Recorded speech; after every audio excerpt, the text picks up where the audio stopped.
Goddamn, guys. Goddamn. Oh man. Oh man.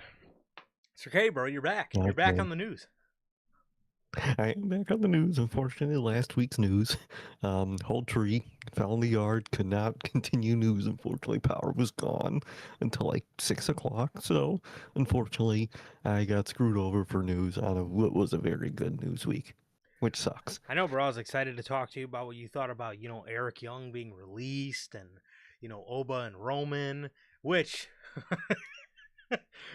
well, I don't know. He asked for it, so he didn't get released. Exactly. It's He asked technically for it. not a release per, angry middle-aged girl who just got broken up with, but, it is what it Go is. for it. No, that is the same. We didn't break up. I left him. So you Yes, broke it's up. the same fucking thing. It's terrible. No, I broke up with him. No, I broke up with her. No, I broke up with him. I broke up with her. Like, shut up. You Oh, got broken God. up with, bro. Here, well, he's good. You missed what you did miss a lot of good stories. However, bro, I I did. I think WWE threw you. I think WWE may I have think threw they you threw us another the ball. curveball, bro. I think they may have. I think they Yeah. Hopefully, Mother this Nature week. doesn't throw you another curveball, but I think WWE did. Hopefully, I'll say I think we're good on storms today, so that's good. So I should be here, the whole fucking episode. And then WWE doing WWE things, and AEW doing good things that are still a problem for some reason. So I It's I, always a I can't problem. wait to talk about that. Always a problem. It's always a There's a problem. problem with that, man. We got them fucking. They make. Twitter has made a more discourse of MJF winning or Kenny winning a title than WWE telling Sheamus to fuck off, which is crazy, but we'll get to it. Correct. That's actually a great point. That's actually a really good point. But Which is crazy. man, how's everybody doing? Thank you guys for joining us as always. If this is your first time watching, you guys do not know how the show works. Every Monday after Raw, we're on here with Unscripted, and every Friday at 3 p.m. Central, we're on here with the news. And this is the first time in four fucking ever we are actually on here at 3 o'clock. Obviously, we've had to move it for like the past month and a half to earlier times or later times or whatever the case, but nonetheless, so happy to be back at our OG time. And yes, again, if you guys did miss Unscripted, it's available for you guys on all platforms. That is Spotify, Apple Podcasts, and if you want to see it first, join us right here live on YouTube. Also forgot to mention for pay-per-views for both WWE and AEW, we're live directly after the show goes off the air with the official post-show review. Speaking of which, we got 2 weeks away from Dynasty and 3 weeks away from SummerSlam. So yeah. So that's the pay-per-view schedule. That's the pay-per-view schedule nonetheless. But with that, if you guys haven't got a chance to get your hands on some of the official NHP merchandise, you guys can now find this live on the merch shop. That is bonfire.com. Links at the top description of this very video, where you can find the brand new slept on design as well as all the other OG designs live on there as we speak. Again, that is bonfire.com. Links at the top description of this very video. Also, if you guys have not got a chance to get to know your boys here at NHP, I am Johnny, one half of the host of this very show, and as for the other half, we got my man Sir K here. Sir K, go ahead and let the people know what it is you are smiling about today. Oh man, I'm sitting here smiling, man, because I'm with you guys, and no storms today, so I'll actually get to be with you guys today. It's great actually when you don't have fucking storms 24/7 every day, fucking taking trees down and shit, man. But I'm doing good, man. I'm doing good. Just been chilling out. Not much been going on, man. Been pretty chill. Waiting for these big pay-per-view weekends, man. We got I was gonna say Dynasty, what the fuck? We got All In. We got SummerSlam, man.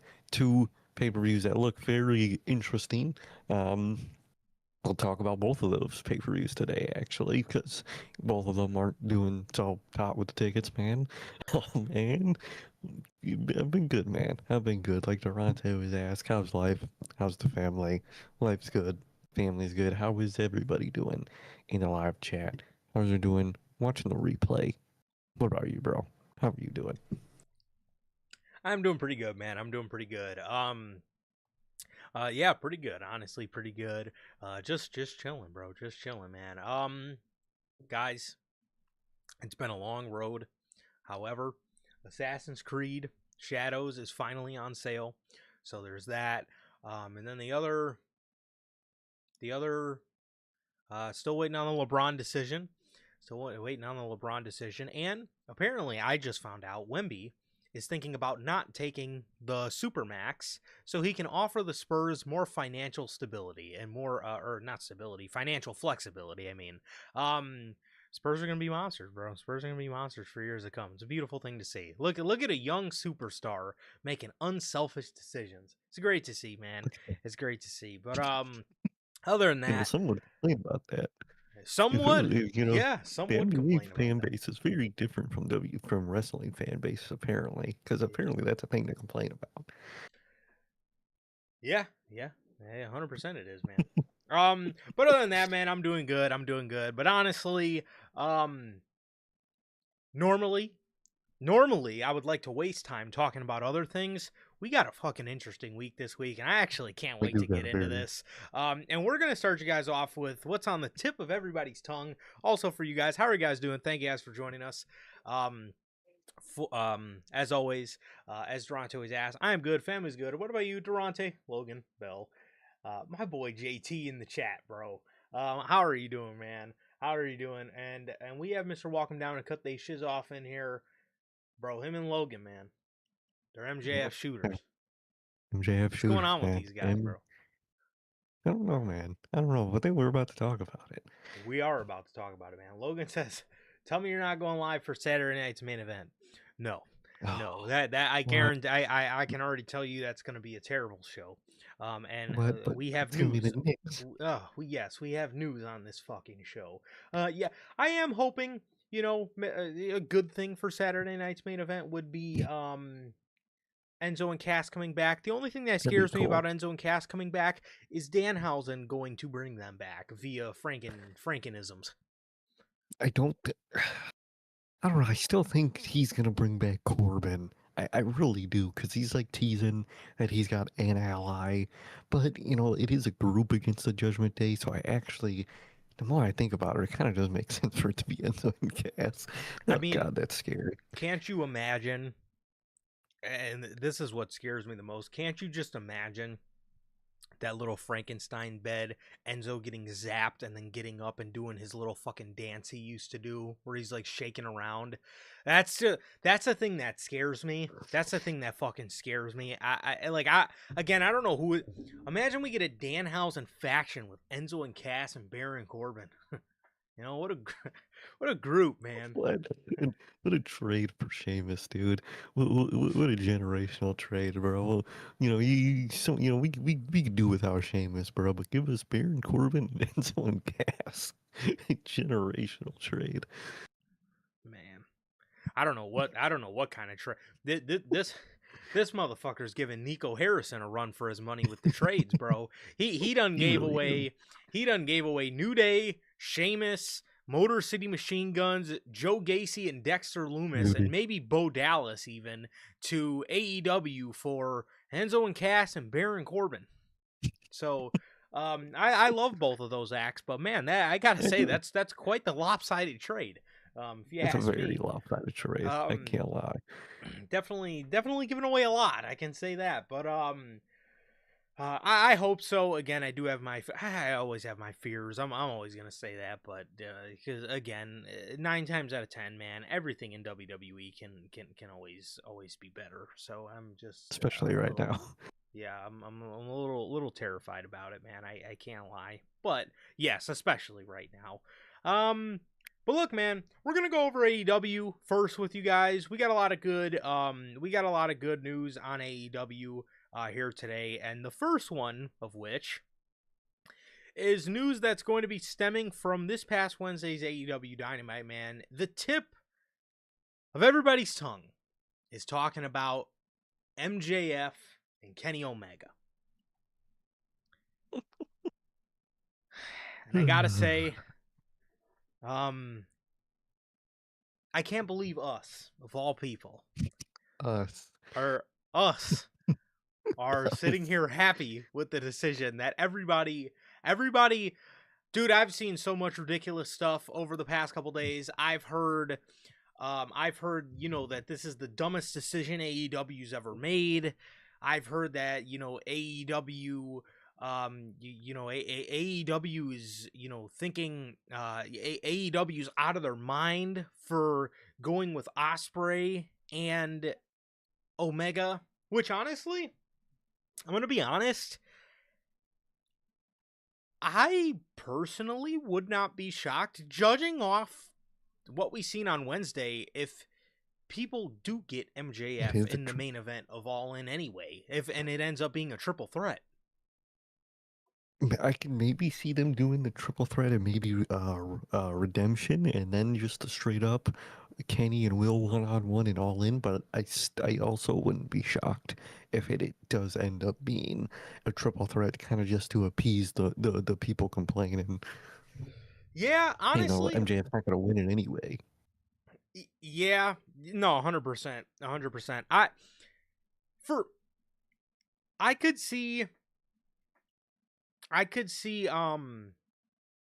at Redemption, at this point, I could maybe see Omega getting a one-on-one match against MJF again, and then I could see Omega maybe like accidentally cheating to win type of thing to give MJF a reason to complain, to get another championship match. But this time, obviously, will have to be involved because he won the Owen. So I don't know, but we do have news on the title change, and last week we had brought to you guys that MJF and Kenny Omega was actually moved up to Beach Break instead of Redemption. They were going to do the title change at Redemption. That was kind of my only gripe with it, is you made a whole original pay-per-view around Redemption, which was the idea of it, was Kenny Omega redeeming his 2 past losses from MJF. To get the championship. Again, I said it all last week. They did the whole Chrome theme. They put it in fucking Canada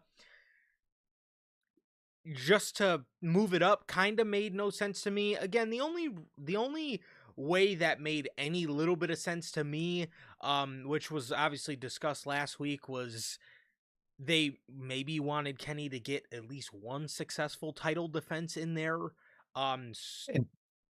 And I could see them wanting to go into Canada as champion, kind of like a champ's welcome, something like that.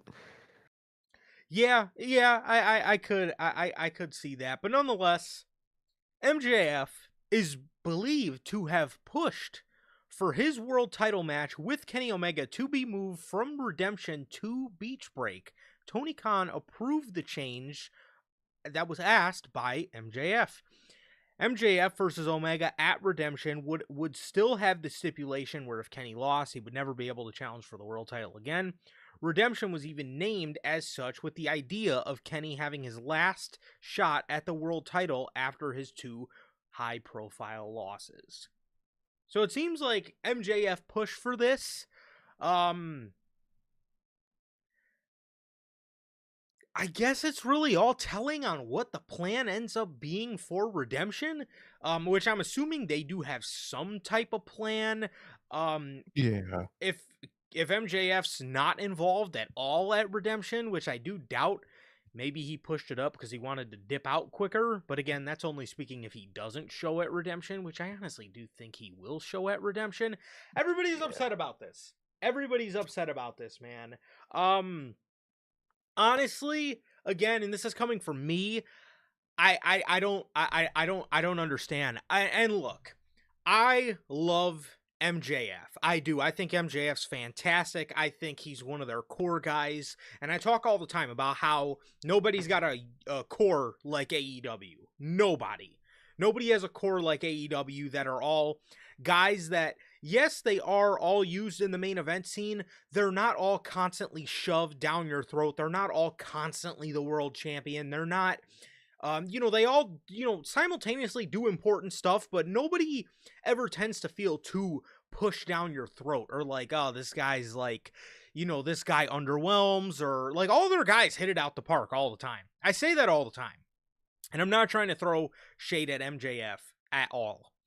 But what is everybody's obsession with MJF being the only fucking guy they deem capable of holding a world championship. I mean, I've seen it all week. Why would you take the title off MJF? MJF's your biggest star. Listen, I fucking love MJF. I really do. It's Will Ospreay. I'm sorry. I'm fucking sorry. And like, Ospreay's the guy. And again, I think MJF is one of their top guys, and he probably is number 2 or number 3, depending on how you look at it. And again, I'm not trying to throw shade at MJF, but I do not understand what everybody's obsession is with MJF being the only fucking guy that can main event anything, the only guy that can hold a world championship. I mean, man, it's like, I don't get it. I don't get it. And again, I swear to you guys, I'm not trying to sound like I'm talking bad about him, because I fucking love MJF. I think you can put him on any show on any night and he'll give you one of the best programs, one of the best matches. But brother, Kenny Omega. I don't. Go ahead. No, go ahead. Okay. Listen, Kenny Omega is more than likely at the fucking tail end of doing anything productive, okay, whether he stays in the business or not. He's at the tail end of doing anything productive that he's probably ever gonna do, okay? I don't see the problem with putting him in there with Will Ospreay, because you can trust Ospreay to give Kenny a good match, just how you can trust MJF to give Kenny a good match. I don't understand what the idea behind MJF and Ospreay is going to be such a better match than Kenny Ospreay. Kenny Ospreay had a great match, A, in Japan a couple years ago, and B, at Forbidden Door a couple years ago. So everybody acting like Omega Ospreay such a downgrade from MJF. And then if you talk about the story aspect of it, I got to say on Wednesday, MJF, Kenny, and Ospreay did sell me on the idea of a triple threat story. I gotta admit that. But bro, MJF and Will Ospreay, I don't know about you guys, I'm personally not the fucking type for the evil American foreigner in London, because bro, A, we've done it already, and B, MJF does this every fucking time he goes anywhere international. He's just he plays the role good, but it's just, to me, that's not interesting. Like, that's not enough to sell me on a main event of All In. It's not. It doesn't, man. And Kenny and Will have this whole story built around Will Ospreay, recouping his neck, working with the Death Riders. Kenny trying to, be the angel on his shoulder and telling him how to do better and whatnot. They truly have a story there, and yeah, they are implementing MJF into that story. I think just in case they want to do a triple threat, which I would overall be fine with. I would prefer a one-on-one, but I would be fine with a triple threat, man. And I don't know where all these complaints come from, man. Like Ripshot says, what's up, man?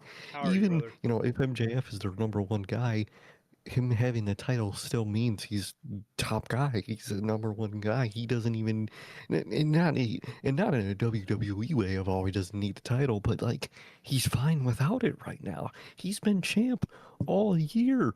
Darby had what, a month reign, and it was great, but other than that, it's been MJF all year, and I'm not even saying that in like a overpushed, overdone way, because I'm fine with it. He's been fine on television. I think he's been doing good. I don't feel he's overstayed his welcome as champion, but he's also in the perfect position where it's fine that he loses, that he lost the championship, and this is Kenny Omega's last big run. Like, all right, you know what? If we come out of All In and for some godforsaken reason Kenny is still champ, boom, I'll complain with you guys. I will. But that's not the plan. This is one last hoorah for Kenny Omega, his crippled self, and this is it. This is the one last hoorah. This isn't like Seth Rollins out there lying his ass off talking about this could be the last time. This is actually Kenny Omega's last time, dude. Like, it's fine. This is Kenny Omega, a man with the career he does, deserved one last title run, and it didn't need to be long. And as long as it overstays, if it doesn't overstay its welcome, it's fine. I really don't know why people are complaining as much as they do. I don't get it. I don't know what you wanted. I don't know what you wanted with Will and MJF. The story was nothing there, and their matches were good, but like, I mean, it's just this is Kenny and Will Ospreay, and Will Ospreay, at least for me, I agree with you, is their number one fucking top guy right now. I mean, I wouldn't want to go to a show if Will Ospreay wasn't there, if that makes sense, man. And but I don't get it. I'm genuinely like just flabbergasted by the amount of, again, I get people aren't gonna like something, but they're treating this shit like fucking Goldberg just won a title. Like, dude, what? This is Kenny Omega. MJF is fine. The story is great that they've been building. Is this not what people wanted fucking 3, 4 years ago? Oh, they just do matches. They don't do story. This has a story. This is a big match. The in-ring quality is going to be good. This checks every box you want it to check. Why are you mad? I don't understand, man. I'm flabbergasted that fucking people are mad at this, and I'm loving it personally, man. Personally, Ripshot says he's going to All In, and he'd much rather see Osprey win the title versus Omega. See, same. I'm not going to All In, unfortunately, but I that's what I want to watch. I want to watch Will Ospreay win the big one in London and leave champion, and that's the point against Kenny Omega. They got a whole story around this, man, and they could do so many possibilities. So I overall really like what they're doing, and I get not agreeing something, not liking something. That's inevitable, and that's just honest. But just chalking it up, like I said, like Goldberg won a title. I think that's dramatic. That's dramatic for me. It's very dramatic. It's very dramatic, and everybody, I've seen it all week. MJ or the past couple days, MJF is buried. Let me tell you something.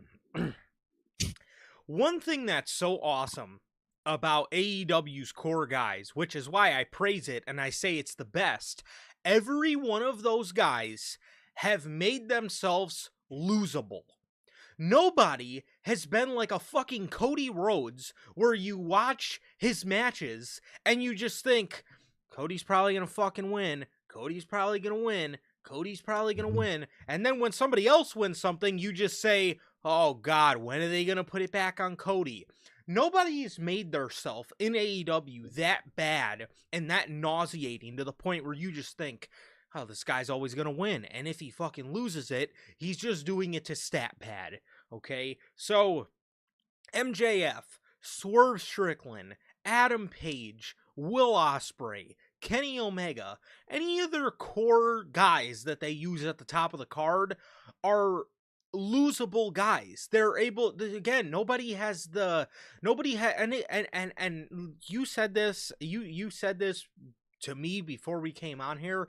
If this story was different and the story went that MJF refused to drop the championship to Kenny Omega because he thinks Kenny Omega's a fucking broke down used car with fucking 200,000 miles on it, then everybody with MJF, Hogan, this is what's going to drive this company into the ground is selfish people like MJF. That would be the story. You can't fucking win. You can't win. You can't win, man. They hate you the same way with that discourse last year at All In with Will and Hangman, where they were both cool and down for each other winning the Owen, and that was a whole fucking thing of, oh, why would you not want to win? That means you don't actually truly care about being the top guy in the company. It's like, bro, what do you want? Do you want people to be Hogan or not? Because there are stories for on the WWE side of massive egos in the main event scene, and you're complaining about the opposite for AEW. But if it wasn't the opposite like it was a few years ago, that's all our episodes of news would be. Because that's all they were back then, were fucking egos clashing in AEW. So what do you want? I don't understand. Yeah, 100%. If you don't get stories like this, then again, you get stories like we also have today of power struggles, of people not being able to say things in promos that they really want to say. The SmackDown division, where you have one guy that sits atop the mountain and everybody else is below and doing nothing. That's what you get. That's what you get. So you get that or you get this. I would much rather take top stars who are okay with fucking losing. With losing. Yeah. And everybody says, Kenny Omega's old. He shouldn't be taking the championship from MJF, who's much younger.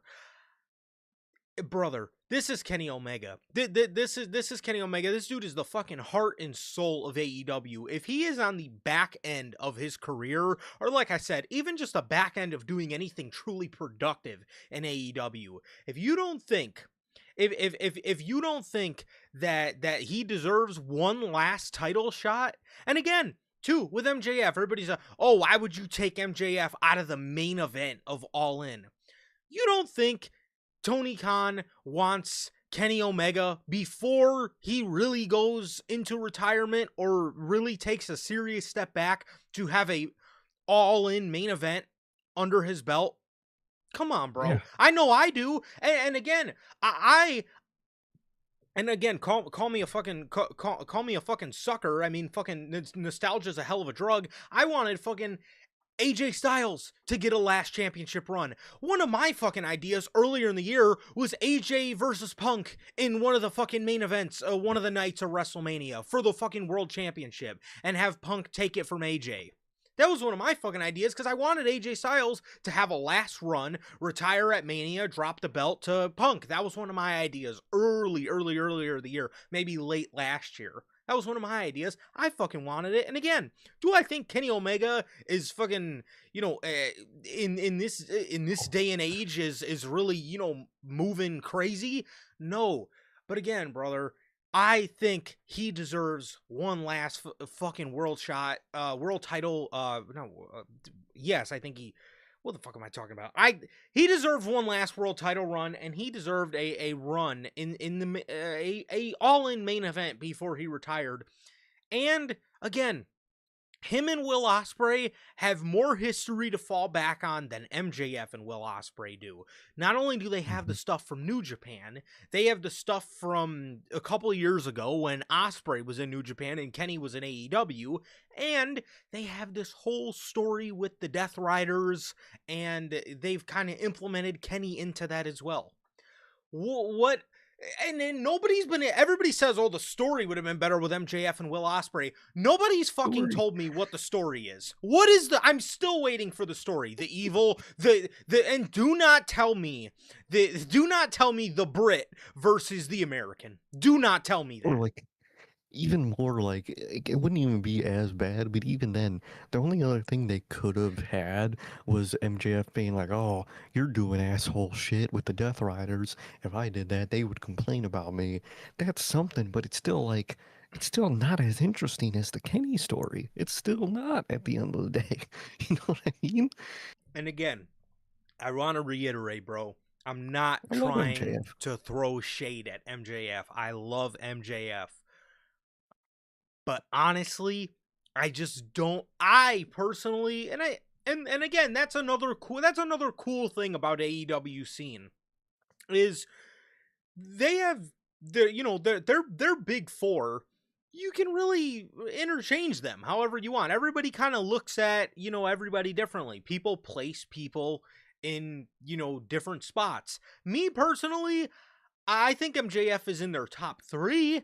But for me, the guy that makes me want to watch AEW, the guy that makes me want to tune in and view AEW, for me, is Will Ospreay. And number 2 for me is Adam Page. That, again, and it's no shade on MJF. MJF probably sits right there at number 3, but at the end of the day, man, I just don't understand I don't understand what all the hate for Omega Ospreay is. I really do not.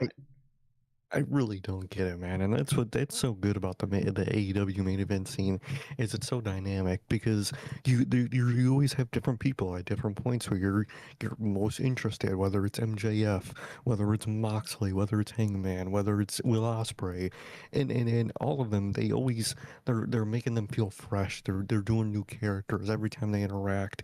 It's different. It's really nice and like. I don't know what the big complaint here, man, is. I love MJF, and especially me and you. Back when they fucking hated MJF in like 2022 or 2023, whenever it was, we didn't. We were MJF guys. We fucking defended the man. So they all of a sudden are now big MJF shooters. Come on, bro. Come on. I remember. I don't remember. I always forget who it was against. Was it the Jay White match at Full? Was it Full Gear that people fucking hated with like a Oh passion? yes. Yes, People that hated is like that. one of to this day I'll see posts about like that's their worst main event match ever, and it was literally like just the most fine main event in the world. But to them, that shit was like 15 9/11s. But now you all fucking are MJF shooters. I don't get it, bro. I don't get it. I don't get it either, bro. Ripshot says, "Is the Omega thing just a hangover from people complaining about the CM Hogan thing?" Could be. Could be. Could It, be. it, it could. They're treating this one worse, if I'm being honest. I, honestly, dude, that's the worst part to me. They're I've treating seen this more worse. fucking hate on Omega winning the world title than Punk. Now, Yeah, I and have seen a lot of Punk hate, don't get me wrong, but I feel like at least I've now again I'm not a Twitter warrior. I don't hang out on Twitter, but at least from like what I get from like our the comments that we get, people and I can't, that's the whole Sammy thing. I can't wait to talk about that. We'll get to that in a minute too. But like at least for me, like the comments that I've seen from our stuff, dude, people been fucking about hating Punk. on the Omega stuff worse, and it's terrible. Hmm. Um, Exactly. I don't get it. I don't even love the CM Punk win, but I don't even hate it that much. yeah, But to people, that was like the WWE is saved with that moment and shit, and SmackDown is saved and shit. But AEW's done for. It's their worst decision. Like you can't honestly say this is AEW's worst decision ever. They've aired footage of a legit backstage altercation where they prove CM Punk's point exactly right on television. You can't say this is worse. You can't. Even if you dude. don't like it, you can't say that. You're just lying to yourself. The and I'm so sick of I'm so sick of AEW, dude. Anything AEW does this year, Under a microscope. is put under a microscope, and it's like every fucking thing WWE does is like, again, people always try to find positives in it, which is cool, but nobody ever does that for AEW. Nobody ever tries to fucking find the No, positives in AEW, bro. Now, I don't think I've seen one person take a step back and say, you know what, let's look at the positives of Omega winning the championship. You know what I mean? This could be his last run. He could get that all-in main event under his belt. He's gonna have a great match with Will Ospreay. Him and Will Ospreay have history together. I don't think I've seen anybody take a step back and fucking assess the situation, bro. Always with WWE, it's always, SmackDown is saved, and Punk's gonna do yada yada yada. It's like, dude, can anybody treat these companies with the same energy, bro? Can any fucking they body do do it? not. They Um, don't. again, you look at it up and down this year. Darby Allin winning the world championship. Oh my, Horrible. He's a he joke. he's a joke. He's a circus act. He's a fucking retail worker. He like, and it's the same thing with Kenny Omega, bro. Like, oh, this is their worst. I've seen that too. This is their worst decision they've ever made. Fucking really? Be for real. Honestly, be this. This a year that AEW I think's actually fucking done really good in. This is their worst decision they've ever made. Really, really. Not the Okay. all-in footage. Not at all. Not that. Not It's the this. not the all in footage. Not not the what would the Young Bucks teaming with the fucking Death Riders after they left the company because they were scared of them. God, what Hmm. not the not John Moxley's main events when he was world champion, not Oh, MJF coming back as the Wolf of Wrestling just to completely fucking revert the character and swap roles with Adam Cole. None of that was the worst decision none of they've ever that. fucking made. This Kenny Omega Yeah, winning for a farewell title run is the worst decision they've ever made. Be so fucking for real right now, bro. Come they're not on, for real. man.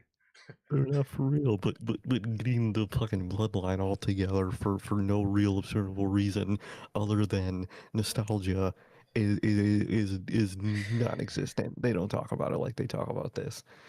They don't. It's fucking wild, dude. It's hilarious. Come on now.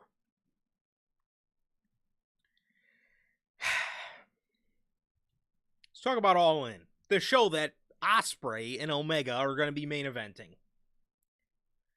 AEW All In London, their ticket movements have been slow.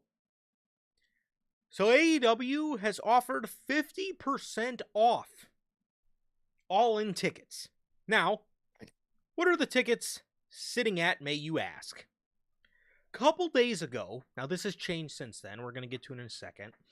All In London, a couple days ago, the available tickets left were 9,075 tickets available. Their current setup was for 37,182, and the tickets that they had sold are 28,107.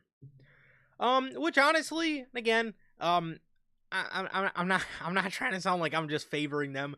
This actually is a pretty big step up from the last time we seen it. The last time we seen it, we were a couple months out from the show and it was sitting at 21,000. I remember that, and they were set up for 37, which that was looking a little rough. 28,000's a lot better. 28,000's a lot better. Again, I do think it looks just so terrible because like a couple years ago they were at like what 80. 83,000 people there, and I really think Yeah. that's the killer. Is AEW's been there 3 times and they're drying the market out, as you can see. Now, they're always going to give 28,000 people is a good number for a crowd, but that's not a good Wembley number. That's a good O2 No. number. Actually, I don't even know if the Yeah. O2 can fit that, but like, I just think I know, Wembley is a historic stadium, but like maybe look at another stadium that has a capacity of 30,000 people. Then I think you'd have a fucking great turnout. But the only thing to me that just makes this look bad is they're in Wembley. You know what I mean? And judging off past years, it makes it look bad. But from 21,000 to 28,000 isn't so bad. And then, according to WrestleTix, over 1,000 tickets have already been sold for AEW All In since Kenny Omega's world title win, and the introduction of a 50% off code on select seats. As it stands, the number has raised to 28,127, which has been distributed from the Wembley Stadium show up 1,020 from earlier this week. So obviously, like I said, they were at 28,000, but now they're up to 29. So they're almost at 30. Again, it looks bad because they're in Wembley, but if you really and their past numbers, but honestly, if you really look at what they're set up for, it's not terrible. Yeah, that's the thing. If you look for what they're set up for, I mean, it's not bad. It's just them going to Wembley again, man. I get you want to go back to London, probably for Will Ospreay, if anything. You could have went to a much a different number of just the AEW. You just got to be more honest with yourself for your size right now. You were able to sell out Wembley the first time, big. It was great. You Yeah. were in a boom period, great. Shit's died off since then, and that's just how the way it goes, man. Some of it, at least for after the first All In, it was your doing, Tony Khan. But ever since then, he's been on the rebuild and kind of screwed himself over with going back to Wembley. We said it. We said it before this one Wembley was announced. They shouldn't go back to Wembley because they're not going to sell it out. And guess what? They are like fucking 40%, not even, of the capacity for this arena, man. So it's just really unfortunate that they went back to Wembley in the first place. I really hope next year they take it to another country in a more honest size arena. Shoot for like a 40,000 seat arena next year or something, man. Shoot for something like that. And guess what? If you sell it out and people are really, vibing with it, then you could work your way back up slowly again. But it just looks just bad with the arena they're in for a Wembley number again.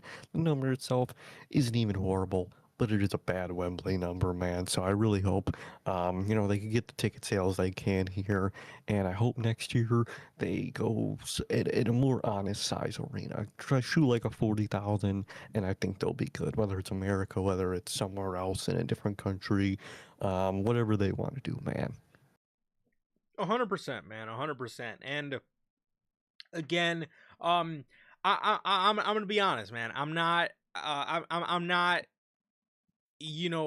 I'll say at least when it comes to AEW shows, yes, they did the 50% off, but at least even at their 50% off deals, again, it's not really going to even be as the regular price is still going to be at an affordable rate. I was gonna exactly. So that 50% off is probably just more incentive for like international people to be like, well, tickets are that low. I could afford a plane ticket at that point. So yeah, it makes sense, man. And hey, at least they're honest with themselves and are fucking putting percents off and whatnot, man. Because the other company, you ain't about to get no deals. That actually means something at least. You'll get a deal, but you'll get your 31.6% off deal. Giving me them fucking PS Plus numbers. To this day, I think that might be the worst percent off I've ever seen. 316 day. They were like, all right, 31.6 per. What is that? That's taxes, bro. That's taxes. What you talking about, bro? Oh man, I'm still mad at that shit. Man. But yeah, and again, especially too, if you look at the contrast of year over year, from AEW's All In last year, let's see. I was gonna say, what they do left? What arena were they in Texas last year? I don't even remember. Globe Life Field. Globe Life, okay. See, like, what's that, like a 60? 30 or 40. Oh, okay. Or I think it was like 40 or 50 actually, and they fit like 40 in there, or 30, was it? I think it was like 38 or something. It was like 38 to 39, I think, or something like that. But like that's the arena size you should be shooting for with All In at this point. Let's see. Okay. So 2023, they were in Wembley. They got 81,035. 2024, they got 46,476. And last year, they got 23,000, and they're at 29. So it's a step up from last year. I can say that, which you can't say about SummerSlam. But even again, even with, let's see, Globe Life Field, they got 23. Let's see, and now that is what, a 50.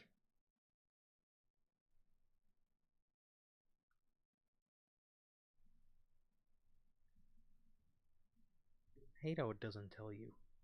No, not calendar. Hold on. It's a 40. It's a 40. So they fit 23 in there. That's not bad, especially if you take into account, obviously they have to take I think it might have been they were set up for 30. They were set up for 30, they got 23. Like that's not bad. Like honestly, being set up for 37 and they're almost to 30K, that's not terrible. Which and I will say, not to be a shooter, but their first half of last year was horrible. So the fact that they were able to do that, yeah, a little bit impressive to be honest. Very fucking impressive, because that Moxley title reign was fucking shit up. I'm surprised they sold any seats off that title reign. Man, it was bad. Yeah, man, that was very bad. But yeah, so obviously we're going to talk about SummerSlam in a little bit. I'm not going to lie, I'm going to be singing a different tune because the news I have Oh, on way more. SummerSlam is ridiculous. Oh, Um, that would be harsher. yes, At the because end of the day. I'll say, bro, again, you know we like to keep it fair, bro, but I can't keep it fair when one company is charging people affordable tickets and the other is charging people fucking $3,000 a ticket, and then they're wondering why their ticket sales are so low. Like Just it's saying. yeah. But It's so frustrating with them, bro. It's like they're refusing to step out the deep end of the pool. But like, yes. you stupid motherfucker, you're gonna drown. But it makes no sense. The sauna's at fucking 200 degrees, and they won't fucking leave it because they're stubborn.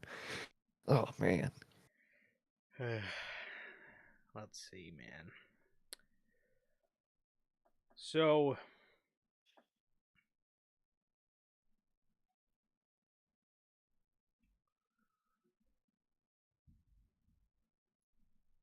moving on from All In to All Out, AEW has officially announced the date and location for 2026's All Out. As you can see on your screen here, man, AEW has announced that All Out is returning to the Now Arena, or the Sears Center, as the OGs know it as, in Chicago, Schaumburg, on September Saturday, September 26th. Early premium access begins on, what is this, July 13th. AEW, like I just said, man, they've announced they're going back to the Now Arena in Schaumburg for All Out on Saturday, September 26th. The theme is really cool. It is. I They've like the done spray paint. they've done similar to this, but they've mixed it up a little bit. They're going back to the Now Arena, man. They're going back to the Sears Center. I gotta say, I was really hoping, especially because we were getting later into the year and we didn't know what the Chicago pay-per-view was gonna be. I was really hoping we were gonna get a Full Gear this year, because I don't believe Chicago's ever gotten a Full Gear. No. But we're getting All Out again. I mean, it's fine. I don't understand why. Like, we moved it last year, right, to Canada, and I thought it was great, and I just don't understand why go back. I mean, again, I'm happy. I'm happy that I'm happy that you know, we're at least getting a pay-per-view. But again, I just I don't understand what the and I'm happy that what was it? I'm happy they at least took a break for a year. I just don't understand, man, why we can't take multiple years break from All Out in Chicago. It's so overdone. It's so overplayed. Again, I wish I was really hoping that we would get a Full Gear. Obviously, last year we got World's End, and I thought that was cool, man. I thought that was cool. It's nice to it's real nice to, you know, switch things up, Tony. I don't understand the rush to go back to Chicago. I don't either, man. And again, the logo looks good. One thing they did improve All Out on nowadays is it's a month after All In nowadays, which is very nice from the week after it used to be. So that Yeah. is an improvement. But man, I own so many all out fucking t-shirts. I don't want another all out t-shirt.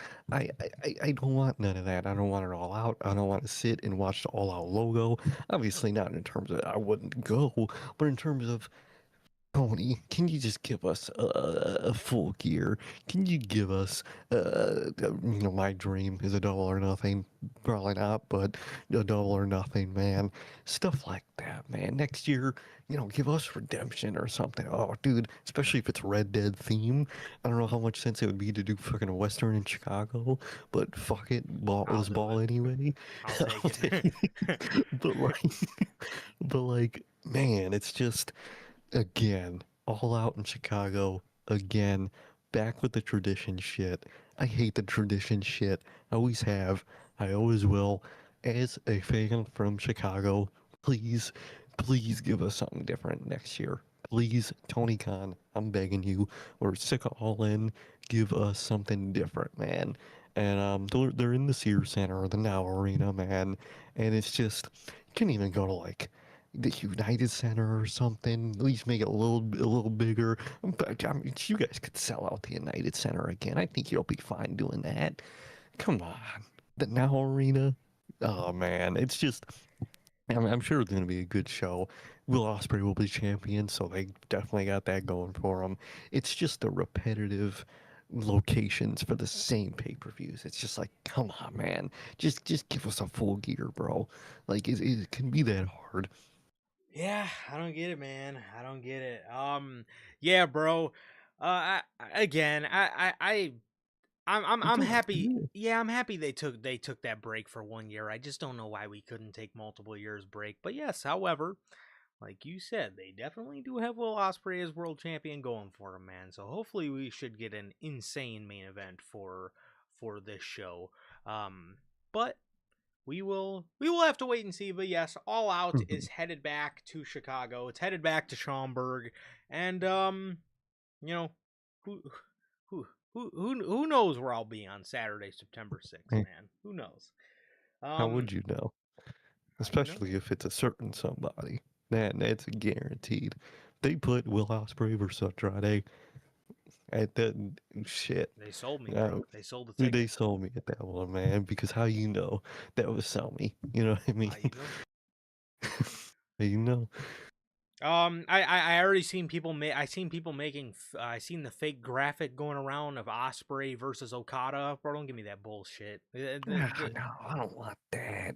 Give me Take Andrade, that for bro. fucking Wrestle Dream or something. Give me Yes, Andrade. Give me Mox. Give yes, me fucking Sheamus or something. Give me something crazy. that would sell me as well. Look, man. So, So, JT says, good thing whenever Vince was in charge, WWE tickets were affordable. Lower level seats were $45 plus service fee. He says WWE will be in Dallas, Texas this Monday, but I'm not going because the tickets aren't affordable. Now, yeah, dude, I completely get you. I can say the same thing, man. Obviously, what was it? Raw this past Monday was in Chicago. I was at home watching. anyway, I'm not. yeah, not A. paying for that. I'm not paying your ridiculous prices for a fucking Monday Night Raw show that fucking sucked.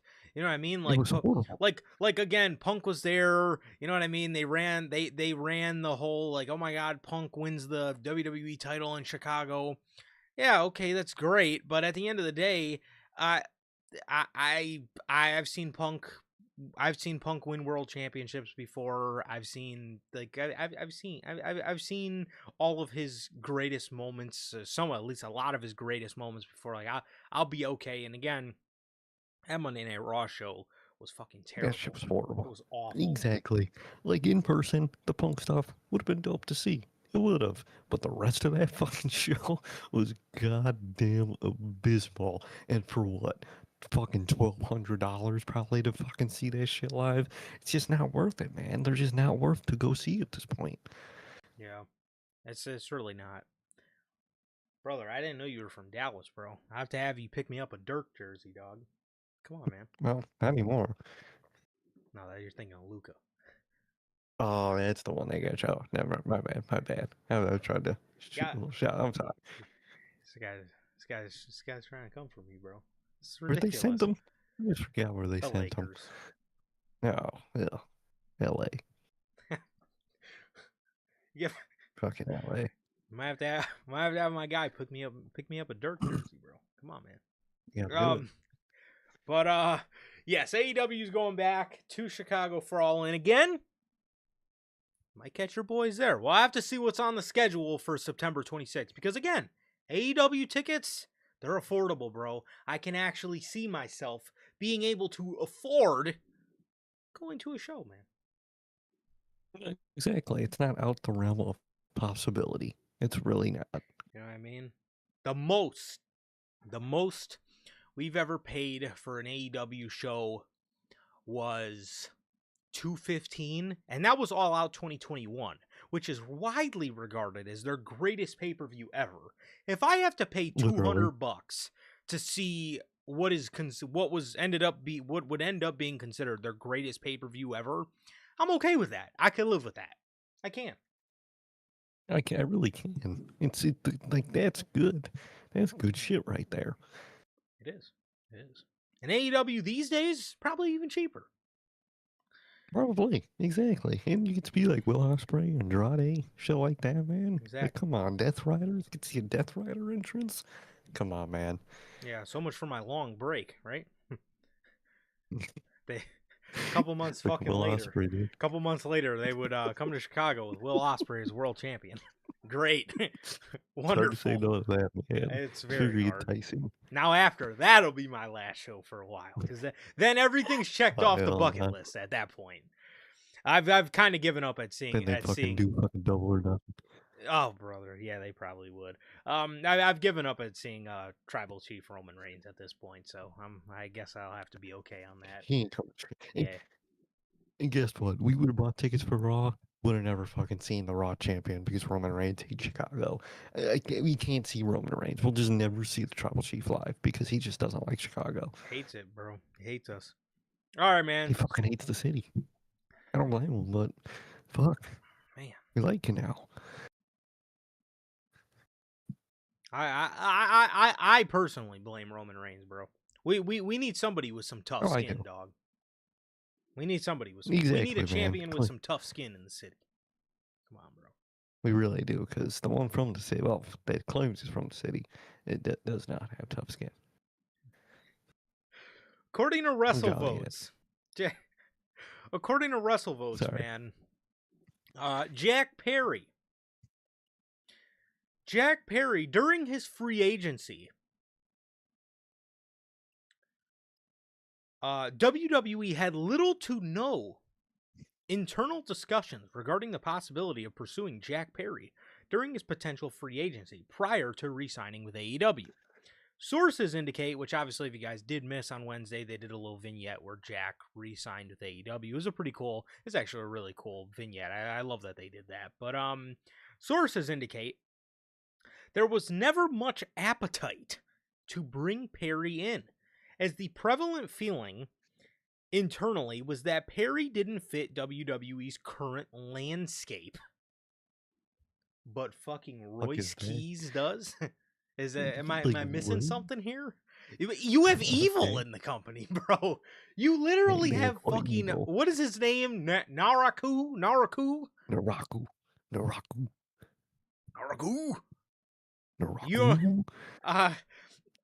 Now, I agree with that. I don't think Jack Perry fits. No. I agree with that, but like, it's funny to hear coming from WWE, because Jack, to WWE's eyes, Jack should be a very creative, young, talented star. He doesn't fit the landscape. But fucking Naraku, Miro, Zack Ryder, and I'm gonna continue to call him Zack Ryder, because who I'm watching is no longer Matt Cardona. I'm watching Zack Ryder on television, but you think Jack Perry wouldn't fit what you have going on?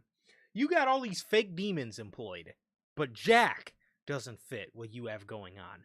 Kind of funny to hear from WWE. Now, again, if as an outsider looking in, yes, he doesn't fit their current landscape. But again, it's just funny to hear from WWE's side of things, because who the fuck are they to say he doesn't fit our current landscape and you got all these fake demons running around backstage, bro? Get out of here.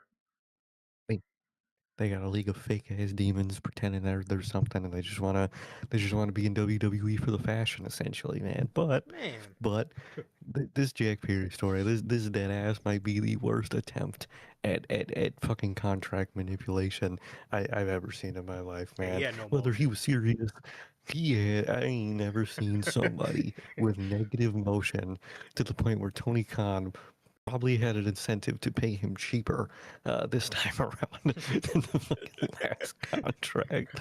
And I like Jack. I do. Is he some top guy?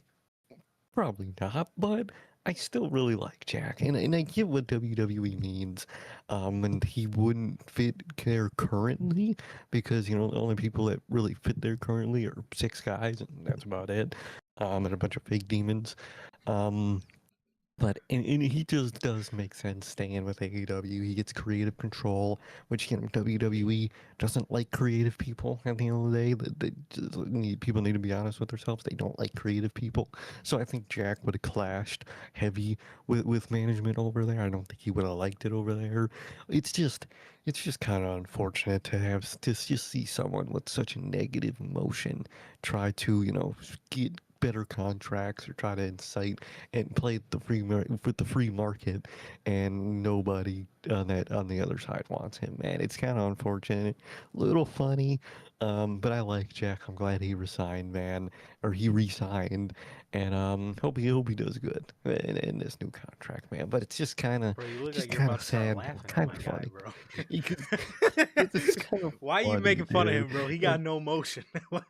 he got no motion, man. Like, god dang, he ain't got no motion. Like, damn, they dead ass hung up on you, he left you on red. It's kind of crazy. he walked into WWE headquarters, bro. They started laughing at him, so he smacked his lips and just walked out the room, bro. Bro, and just fucking left right out, man. I mean, damn, I ain't never seen nobody with negative emotion like that, man. But I Yeah. like Jack. I think Jack made the right decision. I don't think he would have liked it over there. Even if they did like him, I think he would have clashed with management heavy with how, creative he is and how, much they only like their direction. I don't think that would have been a relationship that works out, man. And hopefully everything goes well for good old Jack Perry. Just to get a little heat of advice next time. Just do a contract extension a few months early next time. I think that'll be better. Look, man. Respectfully, respectfully.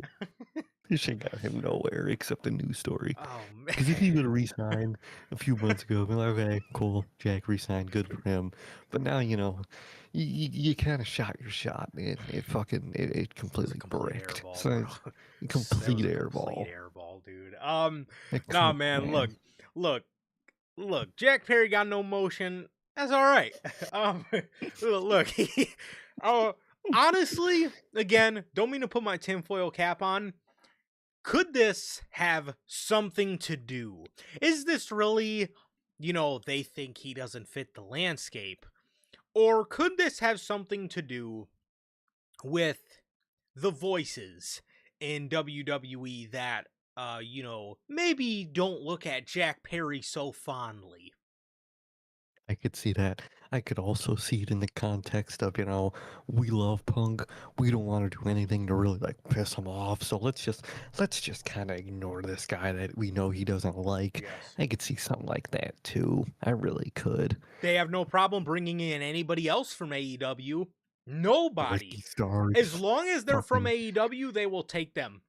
Legitimately, they will fucking take them, bro. Even if they don't plan yep. to do anything with you, they will take you, bro. But look, Jack Perry is all of a sudden where they draw the line and say, "Oh no, he doesn't fit our landscape." It's Hmm. like, Hmm. come on. Y'all are using evil down there. He's already doing the mist stuff down there, man. Like Is y'all could use. why does every He is, bro. Japanese person? Oh, and then, oh, bro, I hate it, He's misty. bro. Every Japanese talent, they do the mist, and then commentary always gives the shades of the Great Muda. Yeah, I understand. I I got hate it that. so much. I hate the mist. I hate fucking. I hate everything sometimes, man. But I Yeah, wouldn't doubt me if and it's you, something like we complain about I rain hate falling from everything. the sky. I, Yeah. we do complain about rain falling from the sky per TikTok, so it makes sense. It makes sense for us. Yeah, but look, man, everybody stop hating on Jack, bro. Just because he got no motion doesn't mean It's okay. he ain't gonna do good in AEW, man. I think he'll be fine staying with AEW, doing the Jurassic Express stuff. He's one of their, core guys. No, he's not. He's one of their like mid card guys. I don't know why I said core guys. He's one of he's just He's an not a core AEW mid carder guy. though. Yeah, he's like one of their heart and soul like mid card guys. So like Jack, Yeah, he's an AEW original. I just think it's best AEW keeps him. Again, pretty sad attempt at trying to leverage the companies for who's gonna sign me. But at the end of the day, man, Jack got no motion, and it's okay, bro. It's okay because you know what? He's gonna stay in AEW. He's gonna be able to, be as creative as he wants, with his character and stuff like exactly. that. It's a And positive. exactly, it is a positive because again, I truly now again I do think there's voices in WWE who didn't like Jack, and I think there's That people in blocked it. WWE Mhm. who did kind of have an influence on him not being in WWE. However, um, I don't think he would have liked it there anyway. So there you go. No. That would be like Jack Perry to me is like that would be like Darby Allin going over to WWE, man. He just would hate. I mean, Darby has said he would. He knows he would hate it over there, and it's just one of those things. It just wouldn't work out. He's too creative. He takes too many risks. They would hate him. Yes. Mark Briscoe. Sorry, Mike Briscoe, per Tony Schiavone. Mike Briscoe. Mike Exactly. Briscoe. The civilian warrior. Yeah, the conglomeration adjacent civilian warrior, Mark Briscoe. Exactly. He is reportedly dealing with a legitimate injury. There isn't any information yet on the issue or what the issue exactly is or how long Briscoe will be sidelined for.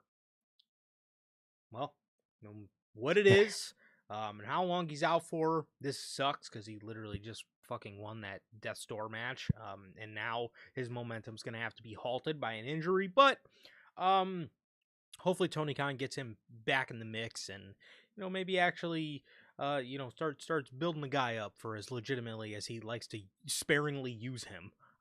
So Literally. yeah. Literally, I like Mark. I think he's really good. I wish they had him win more matches. I really do.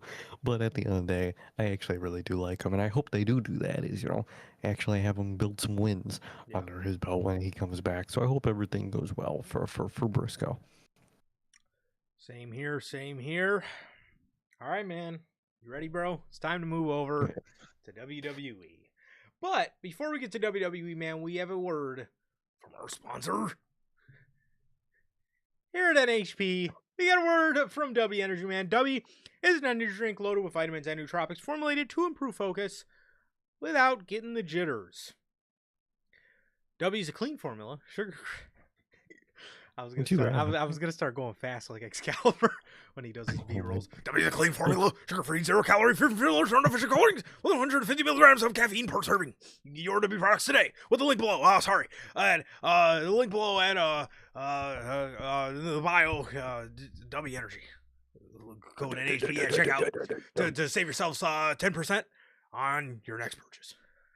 Dorby. I mean, Dobby. Dorby. Dobby. Oh, shit. Fuck. Sorry. Oh, sorry. Yes, but W's a clean formula, sugar-free, zero-calorie, free from fillers and artificial colorings, with 150 milligrams of caffeine per serving. You can save 10% on your next W purchase with code NHP at checkout. I think I said that backwards. Code NHP at checkout to save yourself 10%. You guys know the drill. Save yourself 10% on your next W purchase. Truly, always got to shout out Dubby. Whether workout, whatever you may need the energy for, man. No matter what it is, whether you want to be focused, unlike Triple H and WWE Creative, man. If you want to be good at what you're doing, you want to have the energy, the focus. Dubby's got you, man. I'll give you all that. It'll taste good. You won't have jitters, and I reiterate, it'll taste good all at the same time. It's W. You know what that means. Oh God, you know what that means. All right, man. Still kind of on the AEW topic. Sheamus.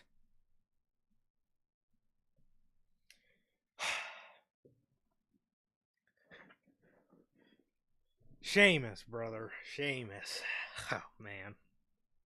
Fucking A, man. Goddamn Sheamus. You know, I keep seeing people say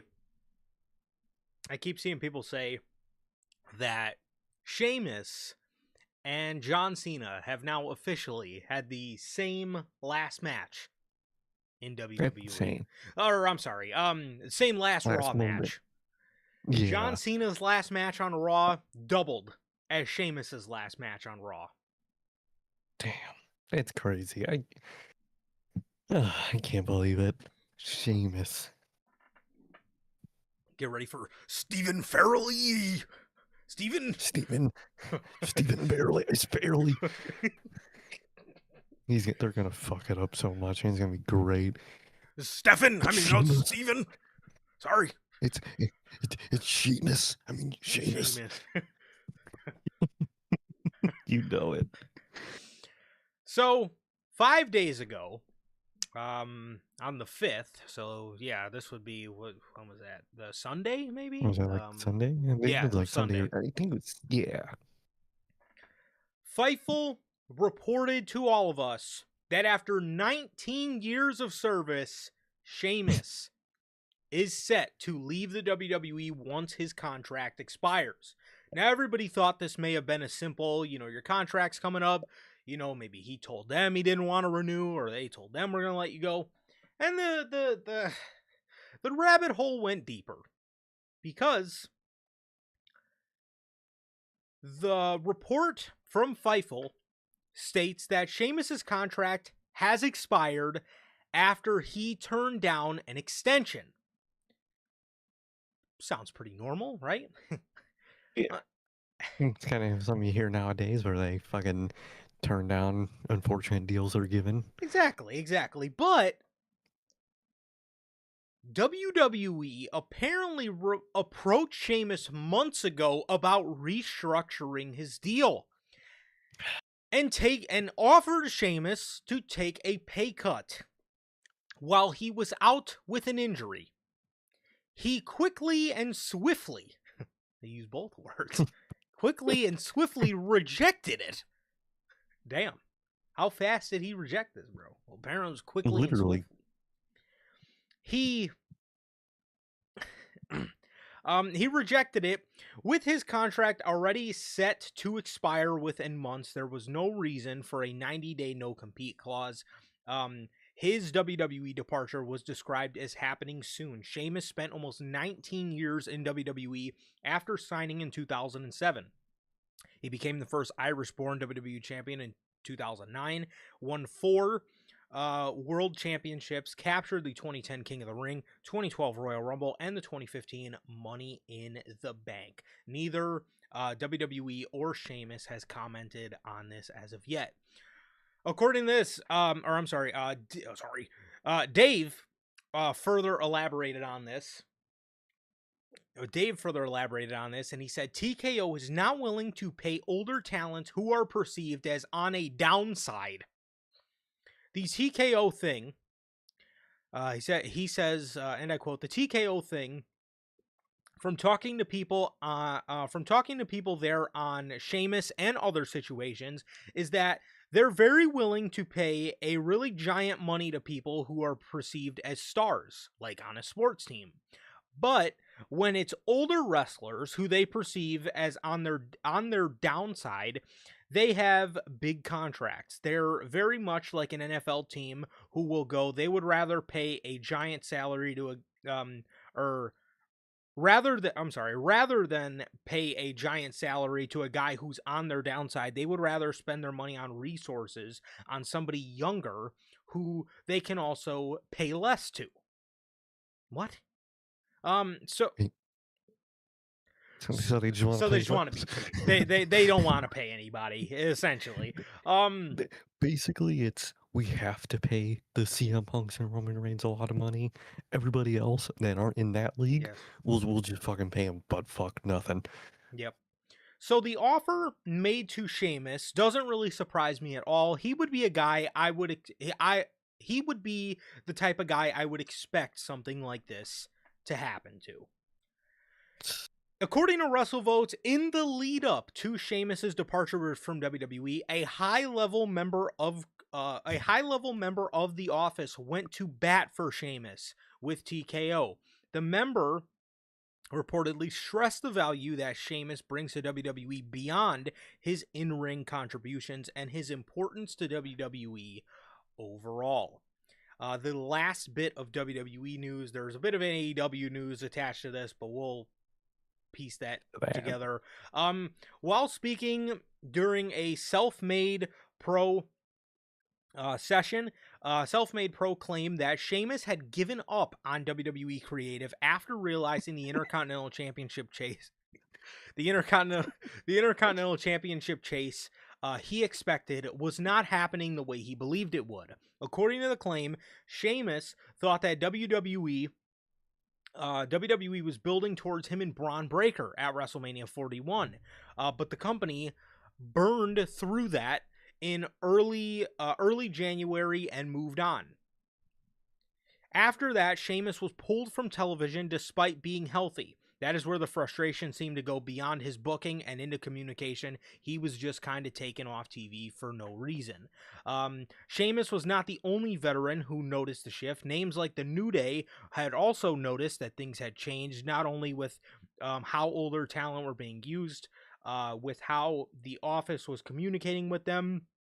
One major issue was apparently access to Triple H. According to the claim, not even getting him on the even getting him on the phone became harder than before. That left Sheamus in a strange spot, who was healthy and also before that had a close relationship with Triple H, but he reportedly was not being brought to several tapings with very little explanation as to why. Still, that did not mean Sheamus immediately wanted out. The way it was explained, he accepted the creative situation for what it was and was willing to ride it out as long as the money stayed the same. That is where the contract side became the breaking point. The lines... that lines up with previous reports that Sheamus's deal expired after he turned down the restructure for less money. It was previously reported TKO was treating contracts like a sports franchise, which we had already all this we already kind of went over. Wow. Sheamus, dude. They done screwed over Sheamus, man. 19 years in this company. And dude, their motto is horrible, man. This isn't a sports team, bro. You don't own an NBA team. You don't own a fucking hockey team. You don't own none of that. This is this you essentially own a fucking a TV company is what you own essentially. You don't. These aren't. I.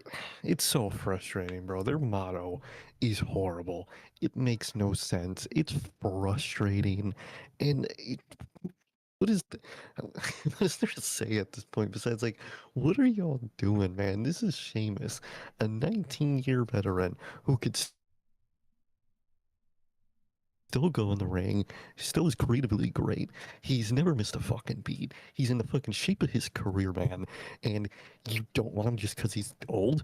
Dude, what? And like, the thing that kills me about this, every time we read one of these, is they're like, okay, young guys, young guys, young guys.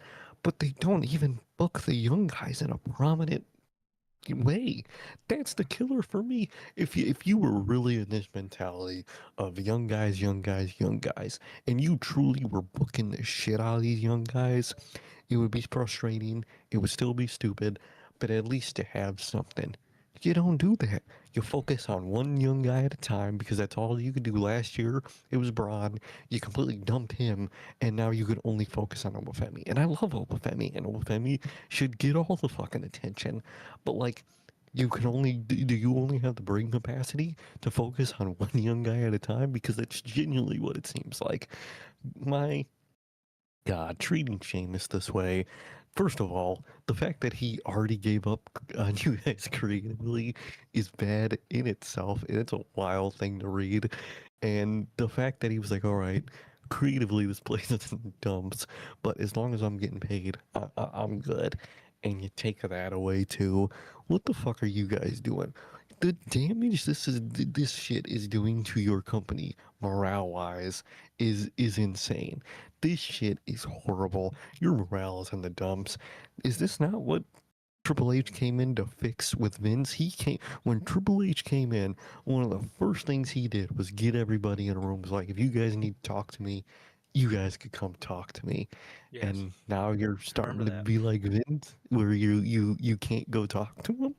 I get you can't fucking probably talk to the guy all the time. He's busy, but like being it a task to get to have a conversation with Triple H is very bad as the top guy, because the whole point of being the top booker is you're communicating with your roster. We just read off that MJF's idea. We talked about it with Tony Khan, and Tony Khan was like, you know what, I like that enough. We'll do that. We'll move the match forward, because he talks to his talent. You need to talk to your talent to understand your talent and the creative for your talent. This is horrible. Sheamus deserves so much better. We'll get to the possibilities when we get to the AEW side of the story. But man, Sheamus deserved so much better. He deserved that IC title. That Mania match with Braun really would have hit. And the fact that he's never gonna get that IC title is a fucking crime upon this company, man. And the fact that someone went to bat for him, probably Triple H, to no avail, is one of the most damning things for your company corporate wise I've ever seen. That's insane. Yeah, it could have been anybody. Now, obviously, like I just read, I just read, guys like Sheamus were among the guys that were kind of, kind of taken back by the fact that they could no longer get a hold of Triple H because, apparently, from what it said, they had a pretty close relationship.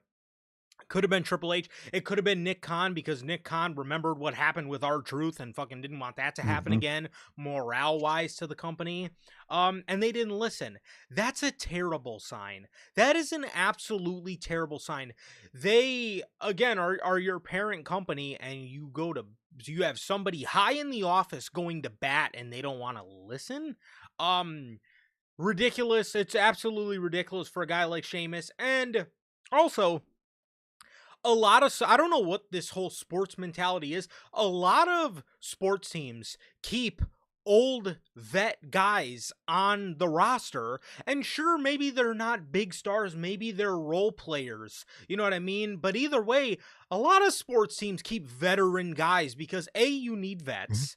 And not every vet has to only stay around because he's some huge fucking name. You know what I mean? Because he's a Punk or a Roman. No, sometimes you need vets like Sheamus, like R-Truth. So that's just what it is. You mean to tell me the Miami Heat keeping Udonis Haslem for his whole career wasn't a move for morale, for just to keep a veteran morale piece in there? The Seahawks in 2019, before Marshawn Lynch hung it up, they fucking re-signed Beast Mode to fucking keep the morale in the locker room up, just because that's what those guys are there for. This mentality's it's shit. It's a shit mentality, man. It's a shit mentality to keep.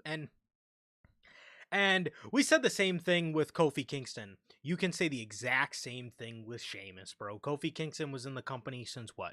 2008, 18 years in the company. Sheamus was in the company since '07, bro. 19 years. 19 years, all for them to look at you at the tailor end of your career, or at least like the last couple years of your career, and say, well, we think you're on your downside. There's nothing for you to do, so we're going to let you go.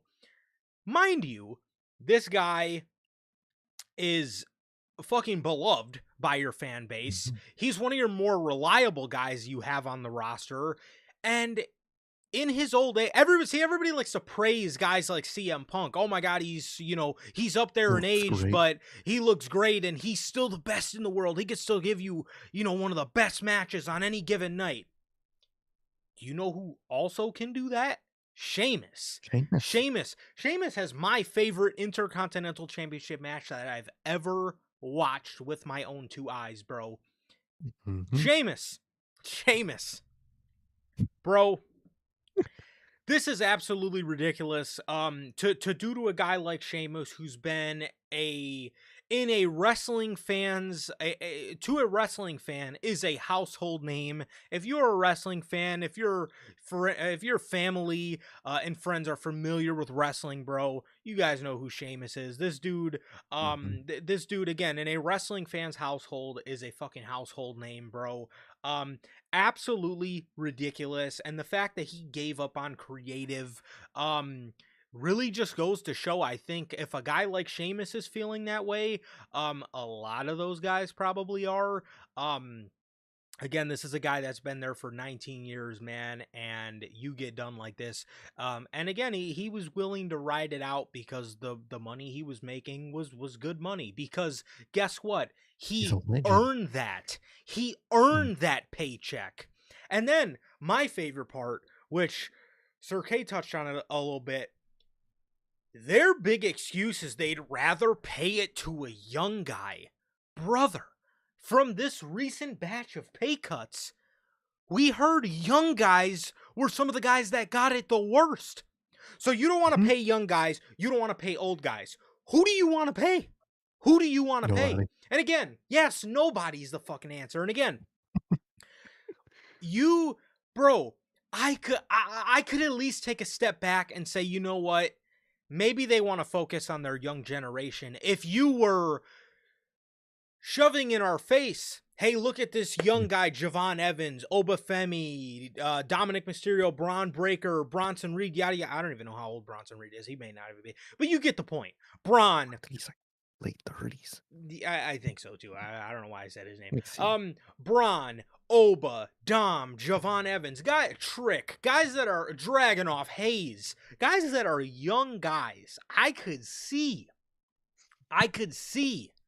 if you didn't want to pay a guy maybe in his late 40s because you wanted to shove the new generation in our fucking face.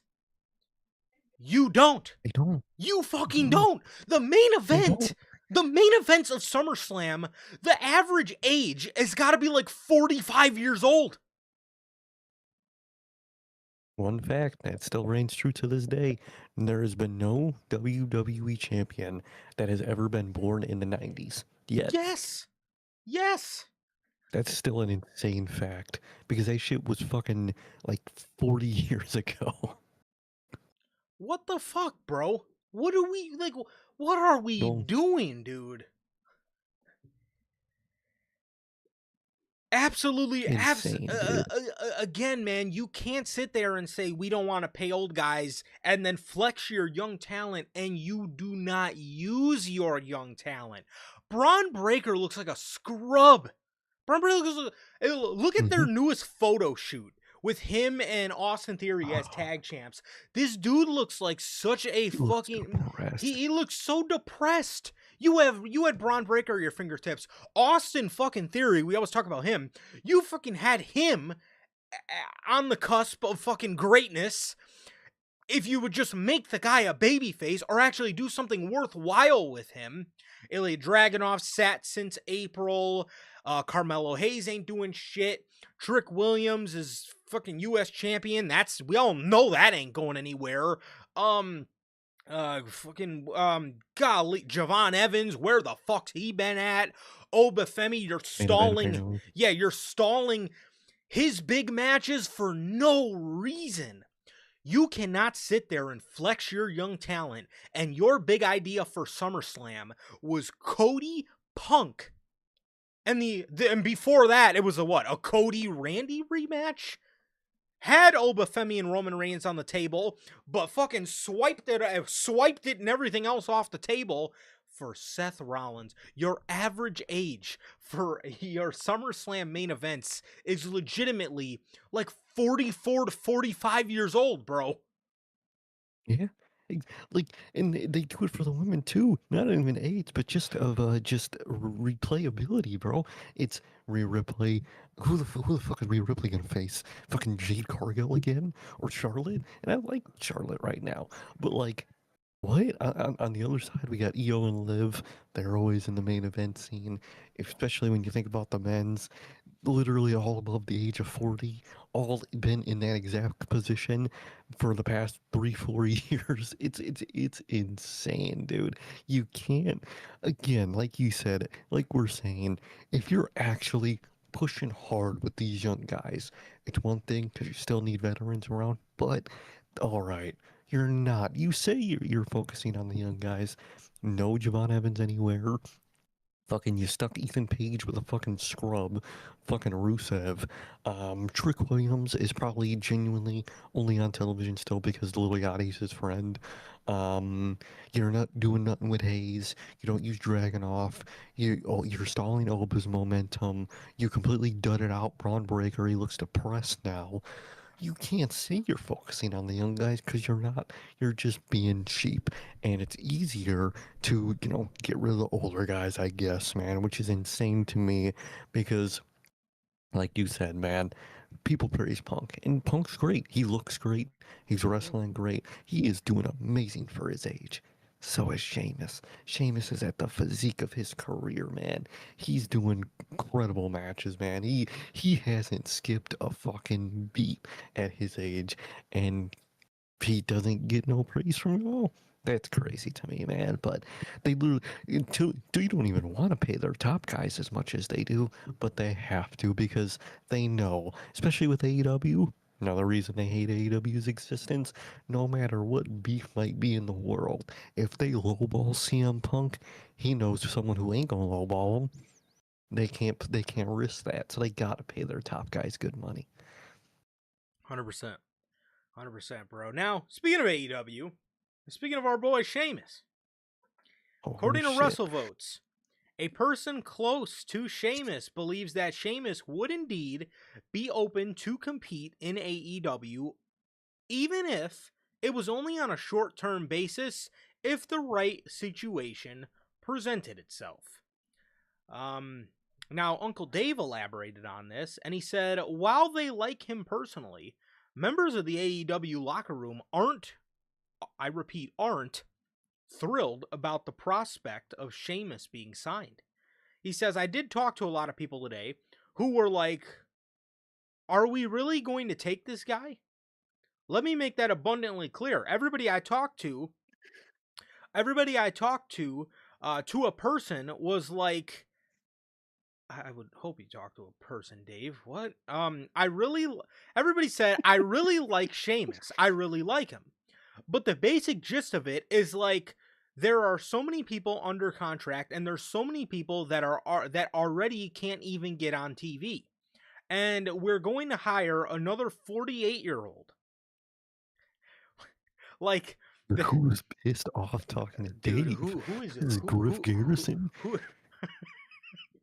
You know what I mean? Like, who's that's the best part. what bitter fuck is typing Is this? I know this ain't nobody in their top guys. This probably isn't even their top mid carders. Yes. This is a dead ass, probably a fucking Dark Order member texting him saying this This shit. is Like, fucking bro, Evil Uno. exactly. Like, bro, y'all shouldn't even be employed in this play at this point in the first place. You're lucky Tony Khan's a nice guy, because a lot of other businessmen, y'all would have Man. got the dumps long ago. That's the thing. I was reading this story, and I instantly knew this is from some jealous, bitter Yes. schmuck in that locker room that's saying this shit. You know Will Ospreay ain't saying this shit. I know for a fact John Moxley and none of the Death Riders are saying this shit. I know that it's probably some fucking nobody in that locker room saying this shit. Because didn't that happen last year with like the main event scene with like Hangman and Will, where someone from the roster was mad or like was like upset about the main event scene, I do and it remember was like the most something like obvious that. thing. It was something like that, and we were reading it, and I was like, dude, and we were like, this is just the most obvious, just bitter fuck in this locker room Yes. that's just mad. It's the same thing here, dude. I wouldn't take this as like a real person. This is a nobody backstage. 1,000%. 1,000. I thought the same exact thing, especially because I do remember some story like this last year It where it was was something just the like most that. obvious, like you said, it was just the most Bitter obvious fuck. bitter ass dude typing this. But Dave says everyone's got their ideas, like Sheamus and Cesaro, the bar, or Sheamus being in the or like Sheamus and Cesaro being in the Death Riders. Dave, Sheamus. I mean, think Cesaro is kind of fucking already in the group. think one of them's already in there, but okay. Look at Dave. He's goated. He says nobody had anything against Sheamus personally. It was sort of, here comes another one, because the New Day's probably coming in, then Sheamus would be coming in, and then there's 3 more slots available.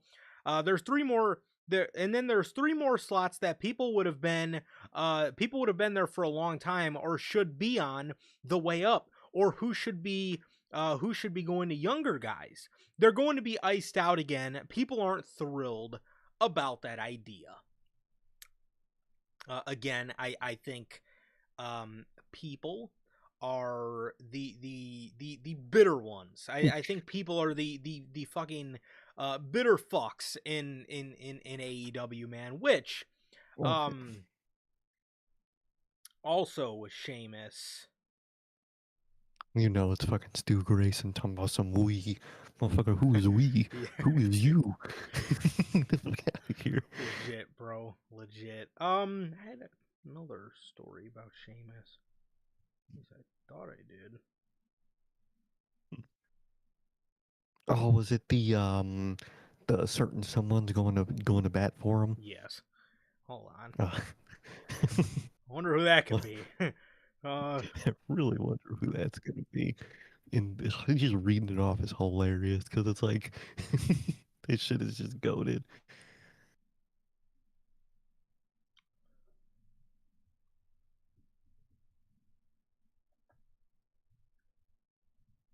I think I've officially lost it. Give me 2 seconds.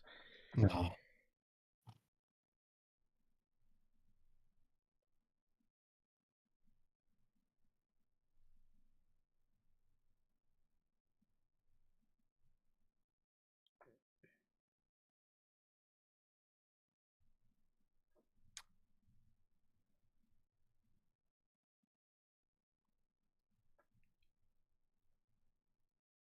I sent it to you. Not I did.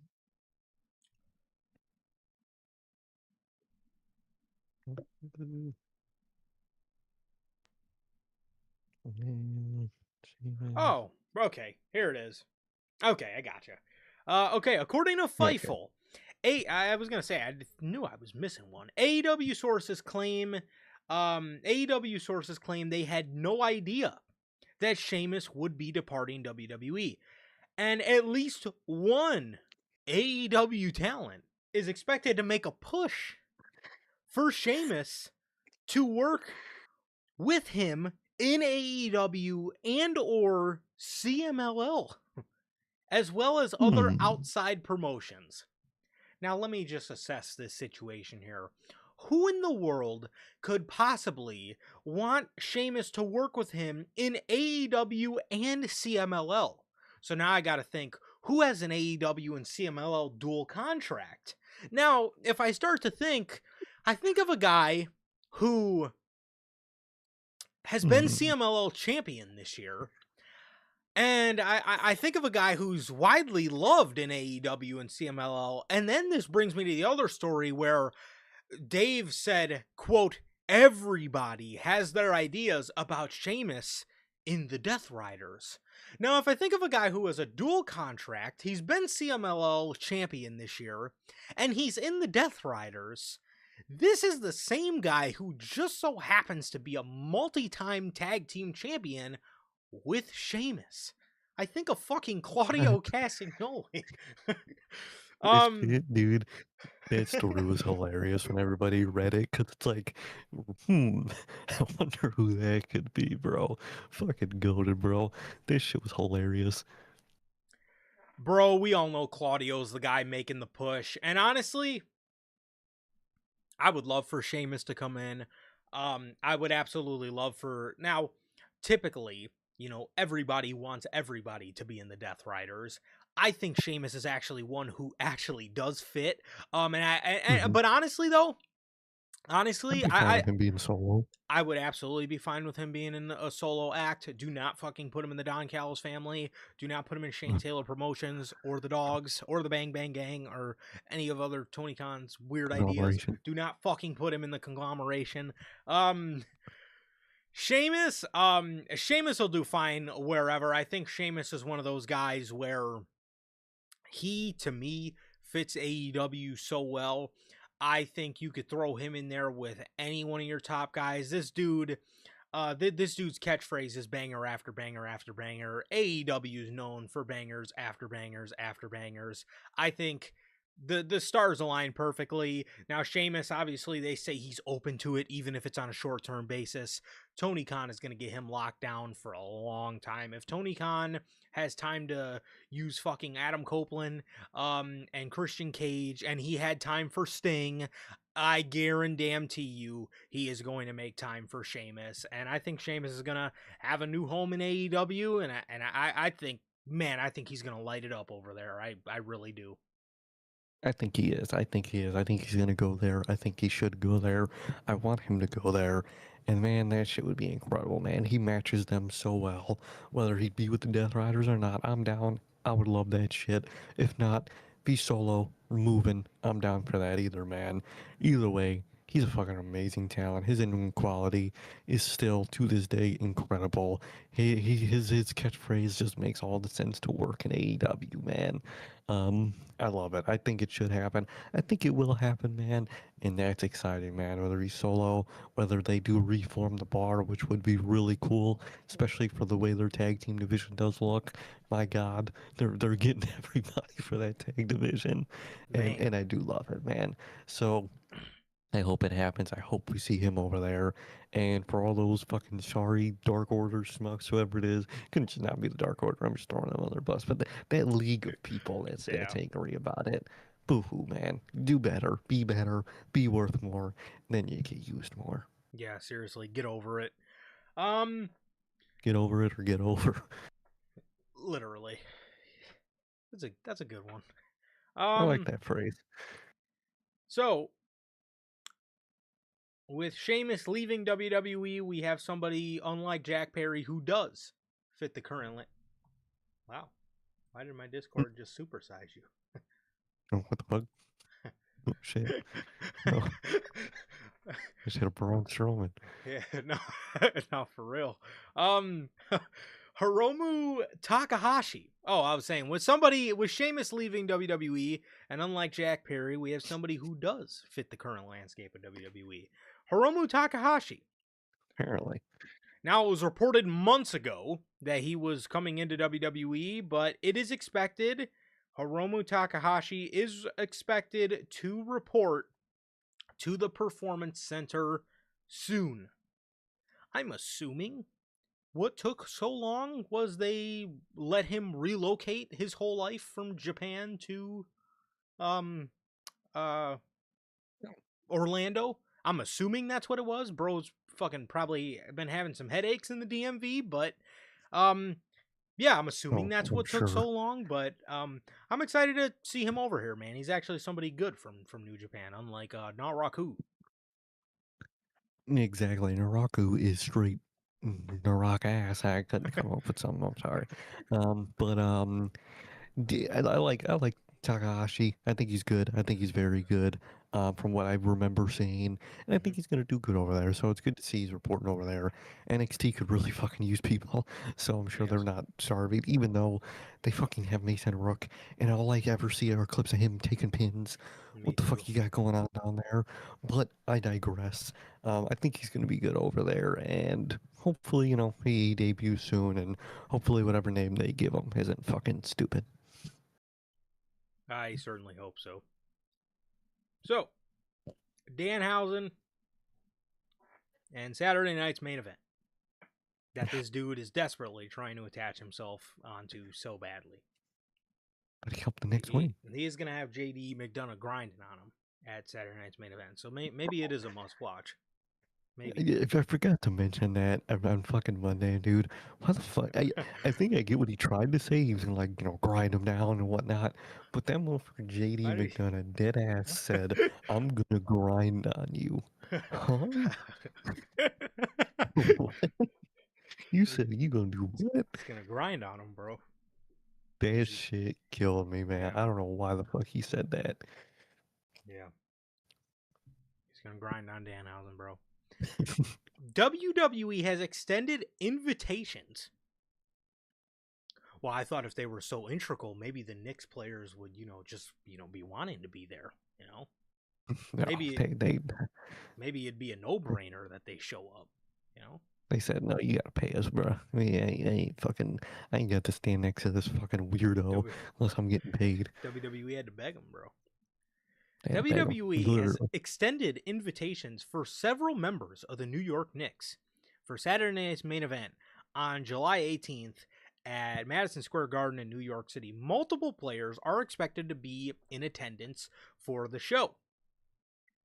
WWE looked heavily into the possibility of Jalen Brunson playing a role on the Saturday night's main event show on July 18th, with several creative pitches involving Danhausen discussed. However, plans were shelved after WWE was informed Jalen Brunson would undergo left wrist surgery during his offseason because he has no time for Danhausen and his bullshit. The He's company, gonna actually deal yeah, with real shit. the company remains hopeful that Brunson will attend and make an on-screen appearance at MSG. Motherfucker, did you not hear that he had wrist surgery? There's something else. So you're not gonna come? Okay, sure. You sure? It's open. It's open. The fuck is wrong with them, man? For Danhausen. What? WWE thinks this shit is so much bigger than it is, bro. Please, They really do. with this rigmarole. No, I nobody. can't wait for it to end. I can't wait for it to be over, dude. And I'm sure they're probably gonna get their fucking Knicks players in there, anyways. But listen, if this means the end, could we please just fucking get this over with, please? Please. Even though they're always still gonna bring it up, which is gonna be annoying, but let this please like actively end. Because I don't know it's gonna be some bullshit. I could see them like ripping up the jersey he got from them, but like they're in the crowd, so they just gift him another one and all a big moment, or they get it back for him or something like that. I know it's gonna be some bullshit like that. Yes. So just get it over with, man. Please. Terrible, bro. Absolutely fucking terrible, man. So yeah, Danhausen is gonna have multiple New York Knicks in the crowd. WWE had to send him Yeah. invitations, That ass had to beg them to fucking come to the show. Absolutely Marks. fucking hilarious, bro. Survivor Series. What is the deal with Survivor Series? Well, at one point in late 2025, this is by WrestleVotes, WWE was exploring the idea of taking 2026's Survivor Series to an international destination. That would have been awesome. However, those plans have since fallen through over the last couple of months. And the city of Boston, Massachusetts has made a push to host this year's Survivor Series event. However, those negotiations have stalled during financial talks. As of now, there's no update on where the PLE will land. These motherfuckers can't. These these are supposed to be amazing businessmen that like tout themselves as being like we brought this company into the best business it's ever seen. Bro, you can't even get a venue. You can't even fucking talk to somebody because you probably hear a number and then just ghost them because they literally came out and said that that has happened before, that they fucking ghosted venues and cities before. So an international show falls through. Those fall through. It unfortunately is possible, man. Maybe, location and moving the stuff over at that time didn't work, whatever. But Boston, you can't just, it's in the US, you can't drive to Boston. It's because they didn't offer enough that they probably wanted. 100% I know that's what it was. You know it is. You know that site fee wasn't what they wanted it to be. Dude, so as of now, 4 months out from the show. WWE has no fucking idea where Survivor Series is going to go. This is just wonderful. This is just wonderful, isn't it? Typically in today's realm of WWE, 9 times out of 10, they don't even know themselves until like 2 months before the show. Again, I can't believe I'm saying this. Does anybody else just miss the era of when Vince would have these fucking venues planned a year in advance? You at the start of the year, you would just get the image, boom, dropped. All like the big 5 shows, their date and location, right then and there, in like January or February. If the ones they essentially announced, or like Royal Rumble, you'd be watching Royal Rumble, bam, you know when and where SummerSlam, Survivor Series, Money in the Bank are. Obviously, the other ones were more dynamic. You would take a more dynamic, backlash or whatever. But those ones, you fucking knew. In some years, I don't know, was it like 2021 or something? Or 2020? I think it was 2021 because obviously they fucking weren't able to go to places in 2020. But I think in like 2021, that was year in like January, or was it 2019? They fucking announced like their whole year of location and date. And it was fucking amazing. I was like, oh my God, look at this. Yeah. It was so great. I missed that shit. Yeah. And then I remember in 2019, they announced like the Mania locations for the next like 3 years. Now, obviously, that never ended. Well, Didn't it did go end up well happening, but it had to get pushed back a year because we did 2 years in Tampa because of the because COVID and stuff. COVID. But yeah, 3 years in advance, bro. Because I believe it was originally Gonna be WrestleMania 38 was supposed to be SoFi Stadium, and it ended up yeah, being Dallas, and then 30 everything got pushed back a year. But yeah. man, I mean, geez, it is yeah, it's rough for WWE these days, man. I mean, again, like you said, they constantly tout how great a businessman they are, but every fucking time we hear about them going to venues, they're ghosting people, things fell through, they didn't meet financially. Like, what the fuck are y'all doing, bro? What are you guys doing? Can you guys make anything happen these days? Anything? Apparently not. Apparently they can't fucking negotiate for shit because they just ghost motherfuckers when they don't hear a number they like. That's fucking wild as a company. Jeez. Now, speaking of um speaking of shows, SummerSlam. Uh-oh. Oh God. SummerSlam, man. According to WrestleTix, under 25,000 seats have been sold for each night of SummerSlam 2026. Night 1 has 22,069, and night 2 has 23,809. The capacity for US Bank Stadium is 66,200, but can be expanded to 72,700. This is a huge contrast from last year, as last year, night 1 of WWE SummerSlam saw 50,493 in attendance. Man, what a fucking number, dude. And what do you expect, dude? Your tickets are fucking 3+ grand. Your show looks horrible. Again, I know some people are now excited for these 2 main event matches they got going on. I'm really not excited for either, but there are people that are excited for both, or one or the other. Even if you are excited for those, there's nothing else on the card that's exciting because they have nothing else on the card planned out. You could tell. Usually, a few years ago, you could tell by this time, oh, this is probably what they're going to do for the IC title. This is probably what they're going to do for the US, women's tag, all that shit. Nothing means anything unless you're in the main event scene, and that's WWE's one of their big creative problems, and it shines through for their big shows like SummerSlam and Mania, where besides the main event, if you even care about the main event, the show is meaningless all the way through.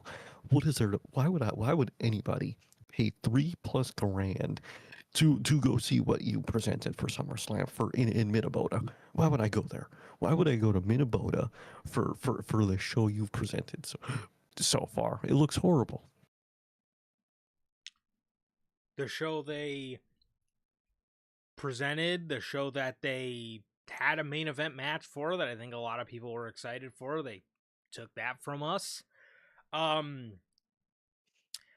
This is hilarious, man. How you cut your attendance in half, and it's not even like you went back to New York and dried the market out for SummerSlam. This is a completely new market for SummerSlam. This is the first time they're going to US Bank Stadium in Minneapolis, bro, and your attendance has been cut in half.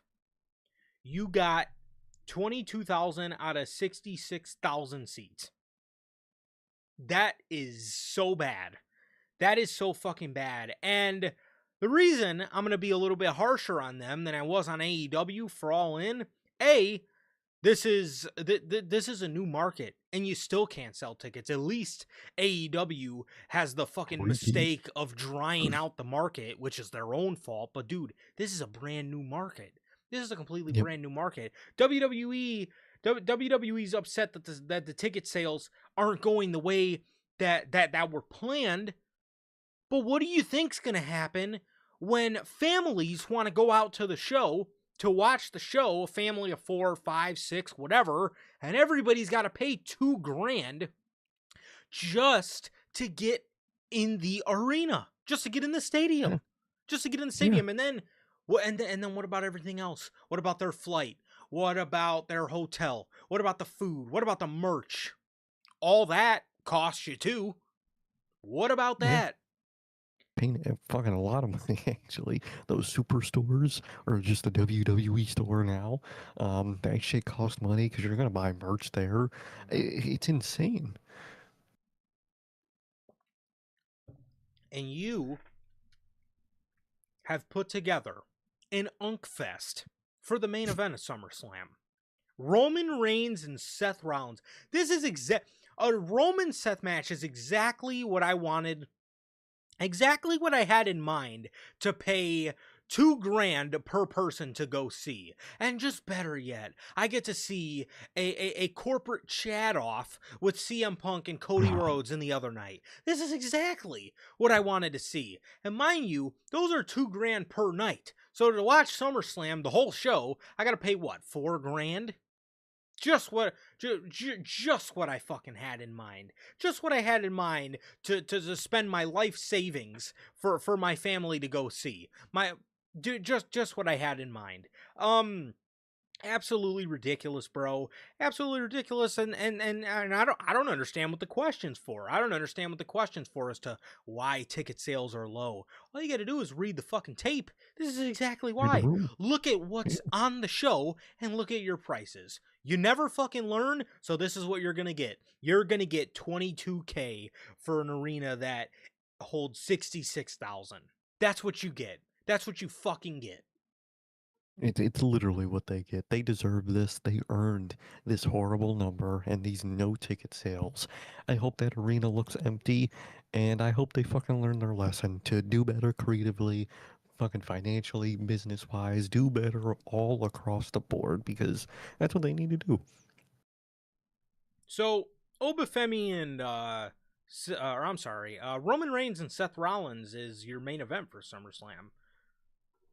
But it should have been Obafemi, but we went over this last week. So last week, it was reported that, Obafemi and Roman Reigns was being saved up for a bigger show. Which, if it's not SummerSlam, other than Mania, 8 months, in 8 months, what's the other biggest show? But we have another reason why WWE, wanted to postpone the match. According to Uncle Dave, the reported idea behind Obafemi choosing to not have his championship match at SummerSlam was so WWE can build up Femi versus Roman Reigns and portray it as the biggest match possible for when it does happen down the road.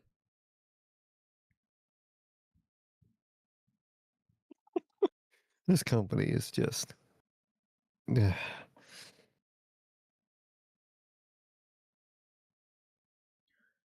just don't get it. So essentially, WWE has added to their stupidity here, is what I'm hearing. Mhm.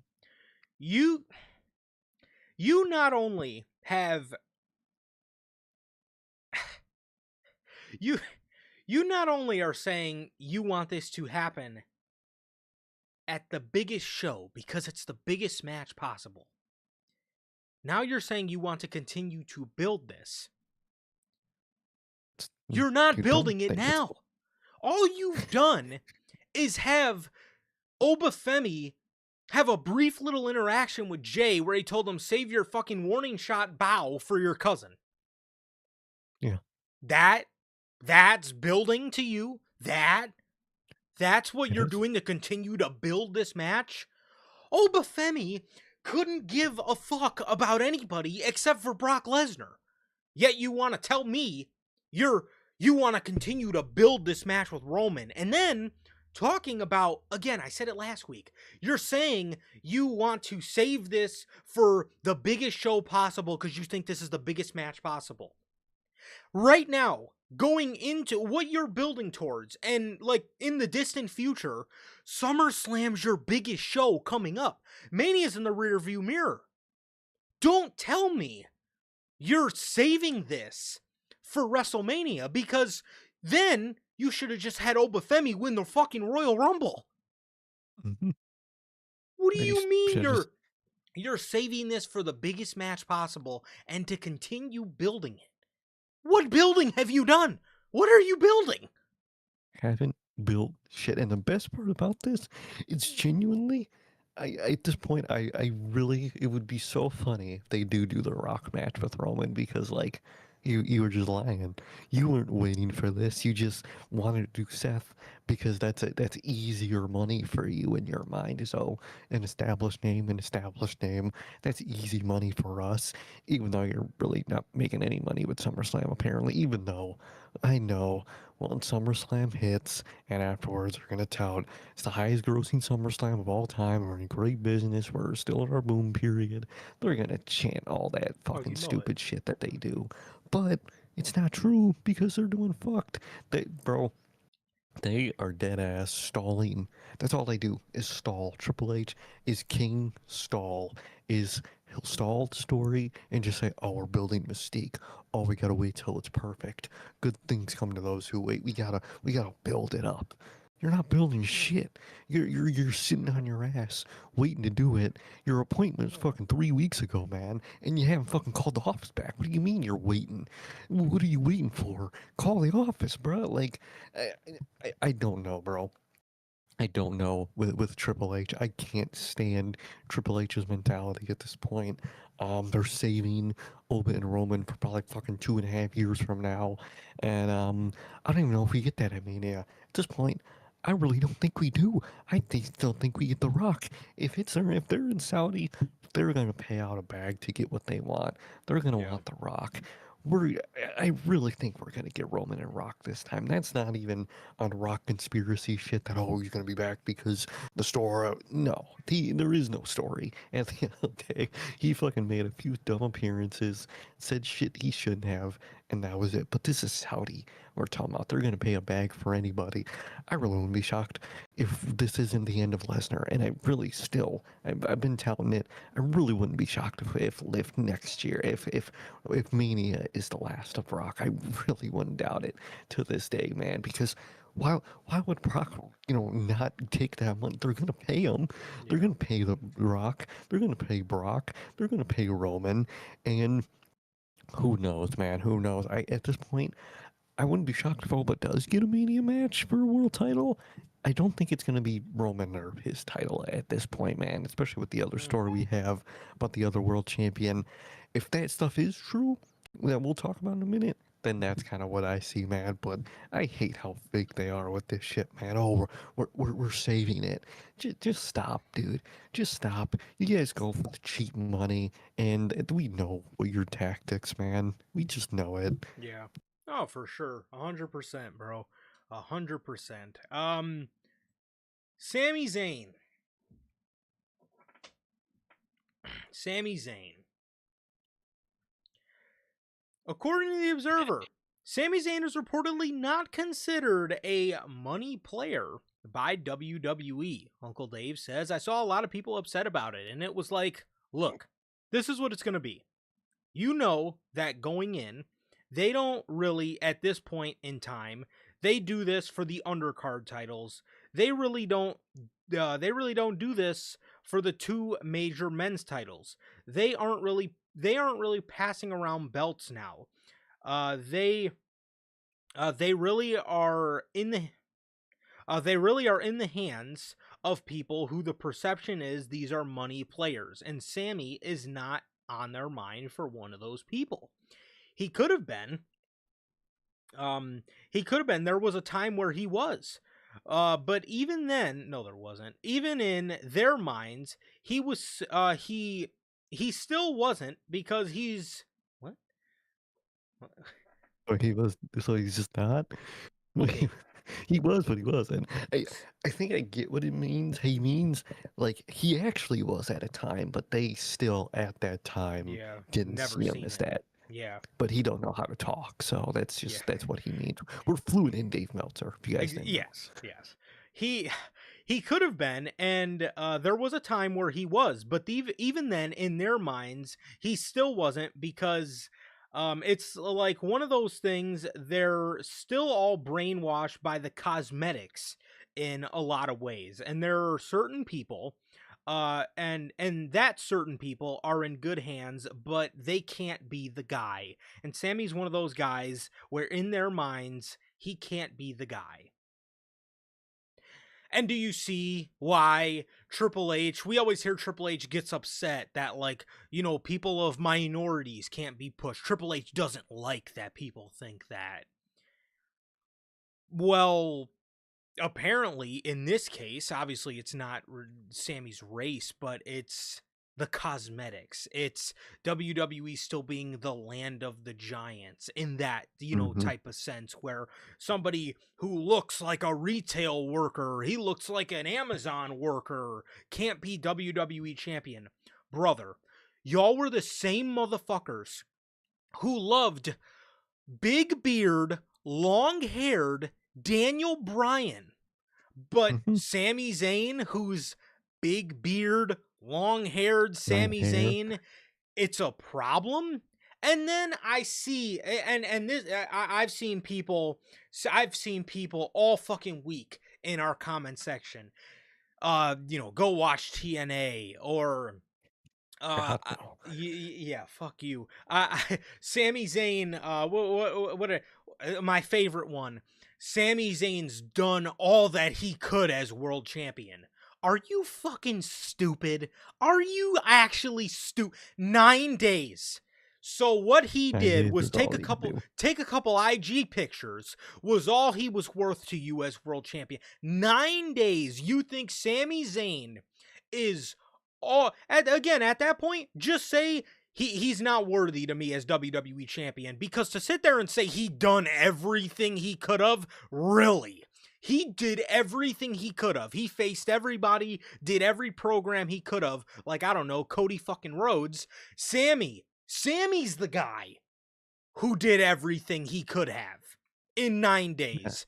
Get the fuck out of here, bro. Get out of here, man. And then there's another one. It's kind of along the same lines. WWE management sees Sami Zayn as a good talker, a good wrestler, and a good guy to have around, but not as a marquee star. So he checks every box, but we're just too fucking stupid to realize anything. And then Sami Zayn's not a money player. You dumb, stupid motherfuckers. This guy was the most popular.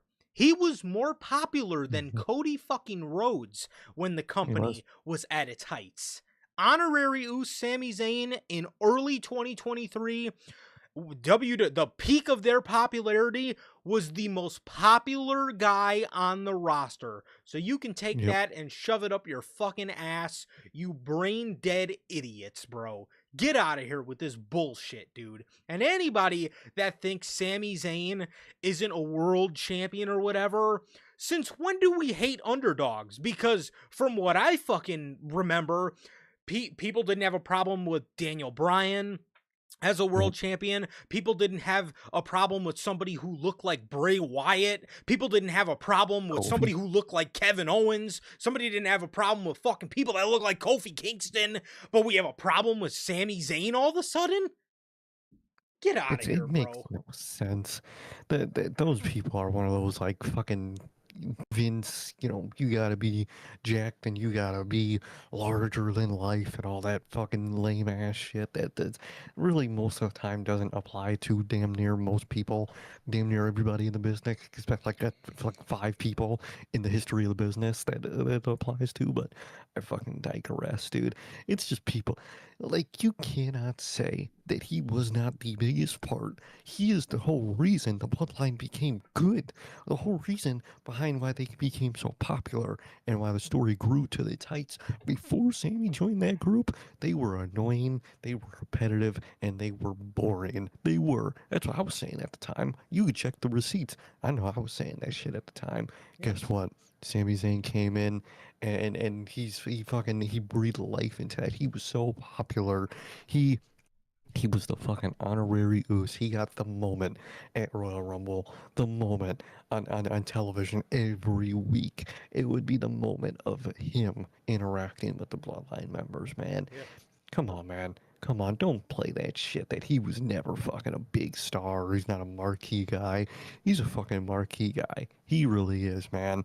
And I really wish they did better with him, man. And they won't. And the fact that all they see him as is just a good piece of the puzzle, essentially, is so sad, so inept. And they don't know what they're doing, man. And people still have hope that they're really going to do something with the likes of Carmelo Hayes and Javon Evans. If you don't think they're going to think the exact same thing about all Yes. those type of guys, w- w- why do you have faith in them? They don't. You should not have faith in them. They aren't going to use them to where they should. I've said it before. Javon Evans, he's your next David to Goliath, and they're not. They're never going to actually do that with him. They're not. To them, I think it was a thing last week or a few weeks ago. They see him as the next Jeff Hardy. They see him as a big spot guy, and that's it. And that's Yes. fucked because he's greater than that. Hayes, he doesn't even get to light a day on SmackDown in the mid card division. You think these that are actually going to invest in him? Dragonoff, they don't do that. Fucking Chad Gable, they don't do that. They don't. All they see is basic headlines and Instagram posts of Roman Reigns and Seth and all those big names. And to them, that's all they want. That's all they want, man. It's sad. Yep. According to WRKD Wrestling, there is very much a growing power struggle amongst some WWE main event stars to maintain their top spot in the company. What? No way, man. It's not like we said this shit a year ago, a few months ago, building up to Mania a year ago. Come on, man. No way. So there's very much a growing power struggle amongst top stars to main event their top spot. How long have we said that? Look at the tape. We just look at the receipts. Look at how much their top guys try to overly protect themselves. Look at how much we see the same people winning all the time. These are things we constantly complain about, and we get called the idiots for it, mind you. Mm-hmm. All you have to do Oh, is watch. Oh, I promise. That's all it takes. All you have to do is watch, and you can see the power struggle between, again, people winning championships over and over. When somebody beats them for a championship, they have to win it right back. They have to get their win back on that person. Look at promos where people aren't allowed to say things. Look at what was I saying? Look at promos where look at promos where people aren't allowed to say things, but one person is allowed to say thing to the one, but the other's not allowed to say certain things to the others. Look at the tape. Look at the fucking tape. It's not hard. It's not hard to see, bro. It's not hard to see. You see it written all over the constant usage of guys like Cody, Roman at the top, Seth, Punk. You just watch the show. Just watch it. Literally, just watch the show. Watch them interact with each other. Man, I cannot wait for this Cody and Punk stuff because I'm gonna see it. I think the safest bet you have of egos not being too much of clashing is actually Seth and Roman. I think those are two guys that are actually overall gonna get along backstage. I wonder why. It's not like they've been, they came up together in the same group many years ago in this group called the Shield. Don't know if you knew that. But in case you didn't, had to throw it to you, man. But those two are, I think, in the main event scene are probably the two that could get along with each other the most. Any other scenario, bro? You know how many comments during the Mania build I done got where it wasn't that deep with Punk and Roman, where I don't know what you're talking about. You're dumb. You're a mark. You're doing, brother. They had him do an apology segment in their feud. An apology segment. What? Who does that? They had a whole thing where they started that feud hating each other, and then all of a sudden they just go, okay, you know what? It's mutual respect you. before the match. Yeah. I love you. Love you, What? dude. He just said he hated you 3 weeks ago. What do you mean you love him? What? It's egos clashing. We said it. We said it then, but y'all ain't listening to us because we're just a bunch of marks. We looked into things too much. Told you it was a fucking power struggle, and it's gonna continue. It's gonna get worse and worse, and it's sad to say. And for one last thing, yes, I'm gonna fucking be that guy. If if Hangman, if Will Oh Ospreay, if yeah. Be MJF, that guy, if bro. I want to be that guy because Please. we said it earlier. If MJF told Tony Khan, "No, I don't want to lose to Kenny Omega. I think I deserve this more," that shit would be talked about for a week and a half straight on Twitter, bro. But we see a whole dead ass legit story from this news source that there's power struggles in WWE. Saw it that day. That's Not a it. No peep. one's really talking Not a about it. Not peep. a peep. Not a fucking I'll peep, be that bro. guy. If this was AEW, it'd Yes. be frontline news, bro. Come on, fucking miss me with this shit, bro. Tony Khan's back at it again, letting the inmates run the asylum. You could literally see it already, bro. Like, You can see it already. and again, dude, with WWE, bro, let's not fucking act like the guys here that complain about everything did not talk about this months in advance. We have been fucking talking about this for so long. So long. We've been talking about, again, the power struggle, the over desperateness to keep themselves on top, the amount of their top guys that are desperate to keep themselves relevant. And like I said, one person's saying this, he could say this to this guy in a promo, but dude can't say nothing back to him. Cody Rhodes has got to fucking win the title back and get his win back on everybody that ever even fucking breathes wrongly in his direction. Bro, you can see it. Read the tape, dog. And we've been saying this shit forever. And if this was AEW, if Adam fucking Page and Will Ospreay were Hoganing it up back there and had to beat everybody 3 times over, and they were allowed to flame somebody on the mic, but they want to get butt hurt when Punk did this shit in AEW. He did this shit in He did it AEW. then. He got upset over promo material. And it's like, now we're hearing about a power struggle in WWE, but it's all cool now. It's all cool because he just cares about it. If this was shit happening today in AEW, you would not fucking hear the end of it. Again, I don't want to be that guy, but it's the fucking truth. It's just the truth. It's just the truth, and no one's gonna bat an eye because they think just because it's WWE, they got it under control. They used to a few years ago, yeah. They don't do that nowadays because this is a story. But the fact that there's a power struggle means that they're allowing this to happen because they just listen to their top guys. All right, Cody, we'll do what you want. All right, Punk will do what you want. All right, Roman, we'll do what you want, man. You don't think that's about to bite them in the ass? Man, I can't wait. I really don't want fucking the whole thing with Punk and Cody, but I also can't wait to see how their Oh yeah. interactions are. I Oh yeah. cannot wait. Ooh, man, it's gonna be a chat off. I can't wait. Yes, it is. Yes, it is. Speaking of CM Punk and Cody, remember my boxing glove analogy I gave? I think it was perfect. Yeah, some smart ass in the comments decided to, tell No. me, well, man, a boxing glove. So if you guys don't know, the analogy I gave was WWE putting the championship on CM Punk instead of Cody Rhodes. I said it was like putting a boxing glove on a punch. It's still gonna hurt, but it's better than taking a bare knuckle punch, right? So I seen a Yeah. comment we got, and it said, No. a boxing glove doesn't protect your face. It's only meant to protect the hand. Now, I don't respond to What? comments typically, but I wanted to fucking tell the guy, okay, so let me rather punch you in the face with my bare fucking knuckles rather than a glove. No shit, asshole. I fucking know a boxing glove. I've been punched with both. I've been punched in the face and I've been punched with a boxing glove. And let me fucking tell you, I would much rather be punched with a boxing glove, not because it doesn't hurt, because I'd rather that than somebody's bare ass fist. Moron. Sorry. Fucking moron, I had dude. to, I And had to like, clap back at that guy. I'm sorry. That so, just pissed me so off. like just go watch something. Like just go watch a bare knuckle fight versus a normal boxing match. They're both tough. You're both getting punched in the face.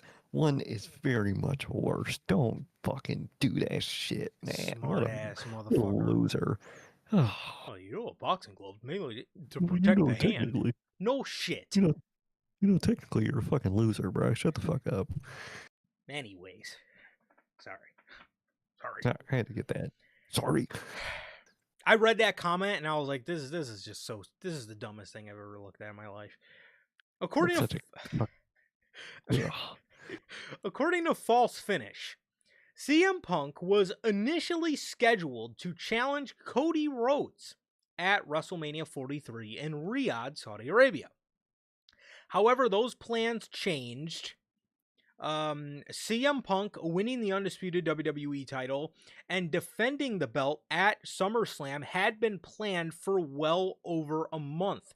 One reason the plans changed for Punk versus Rhodes is that WWE's aiming for SummerSlam to be better than WrestleMania 43 this year. WrestleVotes then further elaborated on Punk's reign. Well, I guess we could save that part. It's kind of two separate parts of the story. So yeah. now I'll say it's not a direct rematch, which I'd say is a step up from last year when they did WrestleMania Repair through a direct rematch. Yeah. But still WrestleMania Repair nonetheless. Why does SummerSlam have to be looked at every year as OMG, we have to fix what we did from WrestleMania? How about you just pay attention to detail for fucking WrestleMania and we won't have to deal with this problem? You just do your own thing for SummerSlam, but no, you need it to repair Mania every time because they're inept. I'm not gonna lie, they say this was originally set for WrestleMania 43 in Riyadh.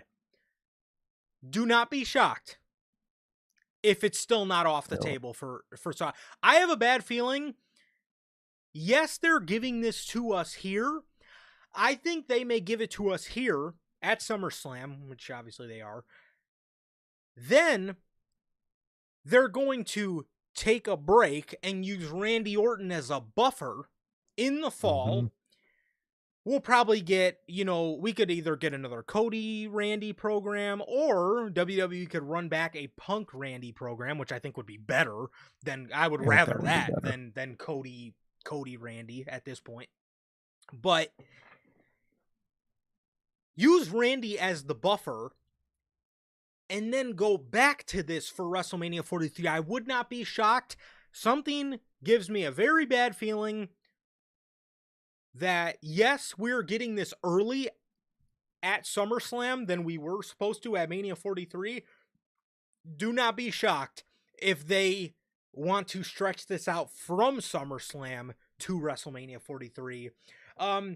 Again, I seen a lot of people, thinking this was like a good thing or whatever. I'm not giving them the benefit of the doubt. I would not be shocked if this is nothing more than them stretching this out until WrestleMania 43. And why do I say that? Because, again, look at the tape. They are no strangers to stretching stories out so far past way past their expiration date. 100%. They do that all the time, and they're giving it to us now. And they're like, oh, we want to make, SummerSlam bigger than Mania, which is like, huh? What do you mean? That just goes to show to me I'm expecting the absolute worst for Saudi Mania, and the fact that they know that Saudi Mania is about to be like a fucking mark fest, a fucking rock and shit, and that type of shit. That means I already know that they know that shit's gonna happen. So that's just great. They want to make SummerSlam something decent, I guess, man. Which, usually, SummerSlam repairs Mania. I've never seen them do the repair before the show, which is not a good sign for that shit is not a good sign for WrestleMania. That the SummerSlam before is the repair, and I already know next year's SummerSlam is going to be the repair after WrestleMania. I already know it, man. But either way, I more than likely see them stretching it out. Maybe if they, aren't actually stretching it out, and we'll get to it in the next story, but, Punk does have a longer reign. That might be Oba's best chance to win a title at WrestleMania is, funny enough, not Roman Reigns and possibly CM Punk. That's a big, big if, but more than likely, I could see it being a Cody. I could seeing it being a Gunther rematch for Punk. I could see all the obvious top guys get in that situation. I really could. I don't see that being a possibility unless Rock, which Rock's a very likely possibility. I don't think that's something they have as a plan. I think that's something that's going to be like an, oh shit, we have to give Oba a title match or else our fucking fan base is gonna flip. So Punk, you know, you get him. You know what I mean? I could see that being the case. I could see that being the case, but yeah, that would probably be best case scenario, if not for Oba Roman.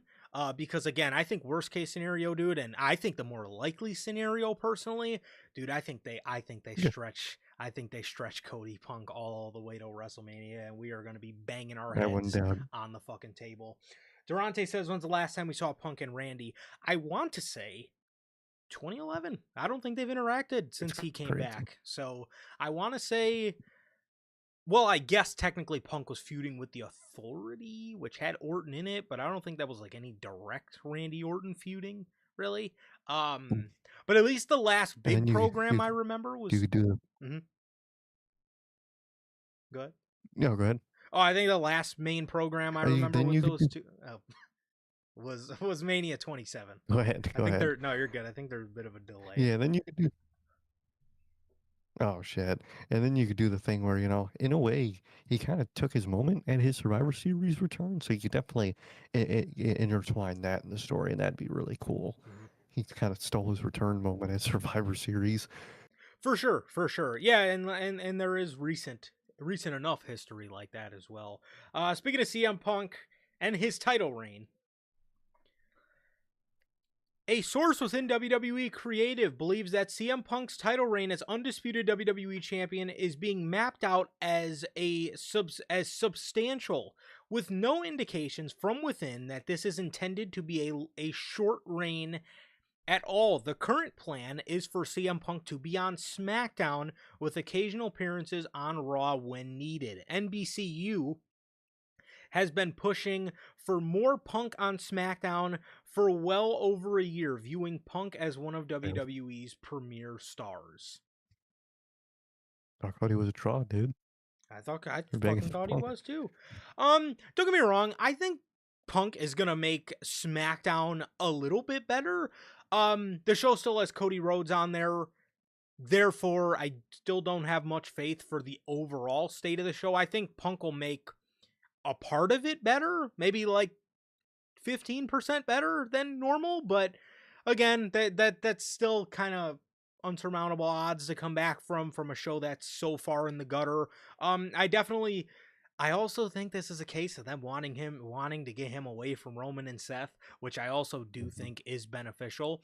It really just matters as to who the company's gonna jive with more. I know who the fans are gonna jive with more. They're absolutely gonna jive Oh with yeah. Punk more.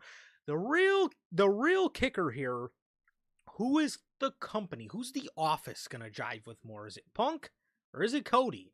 So it's that is gonna be interesting for me to see. And as much as I can't stand to see this chat off, I really can't wait to see how fucking terrible this ends up being. I really can't. But Punk's gonna be on SmackDown again.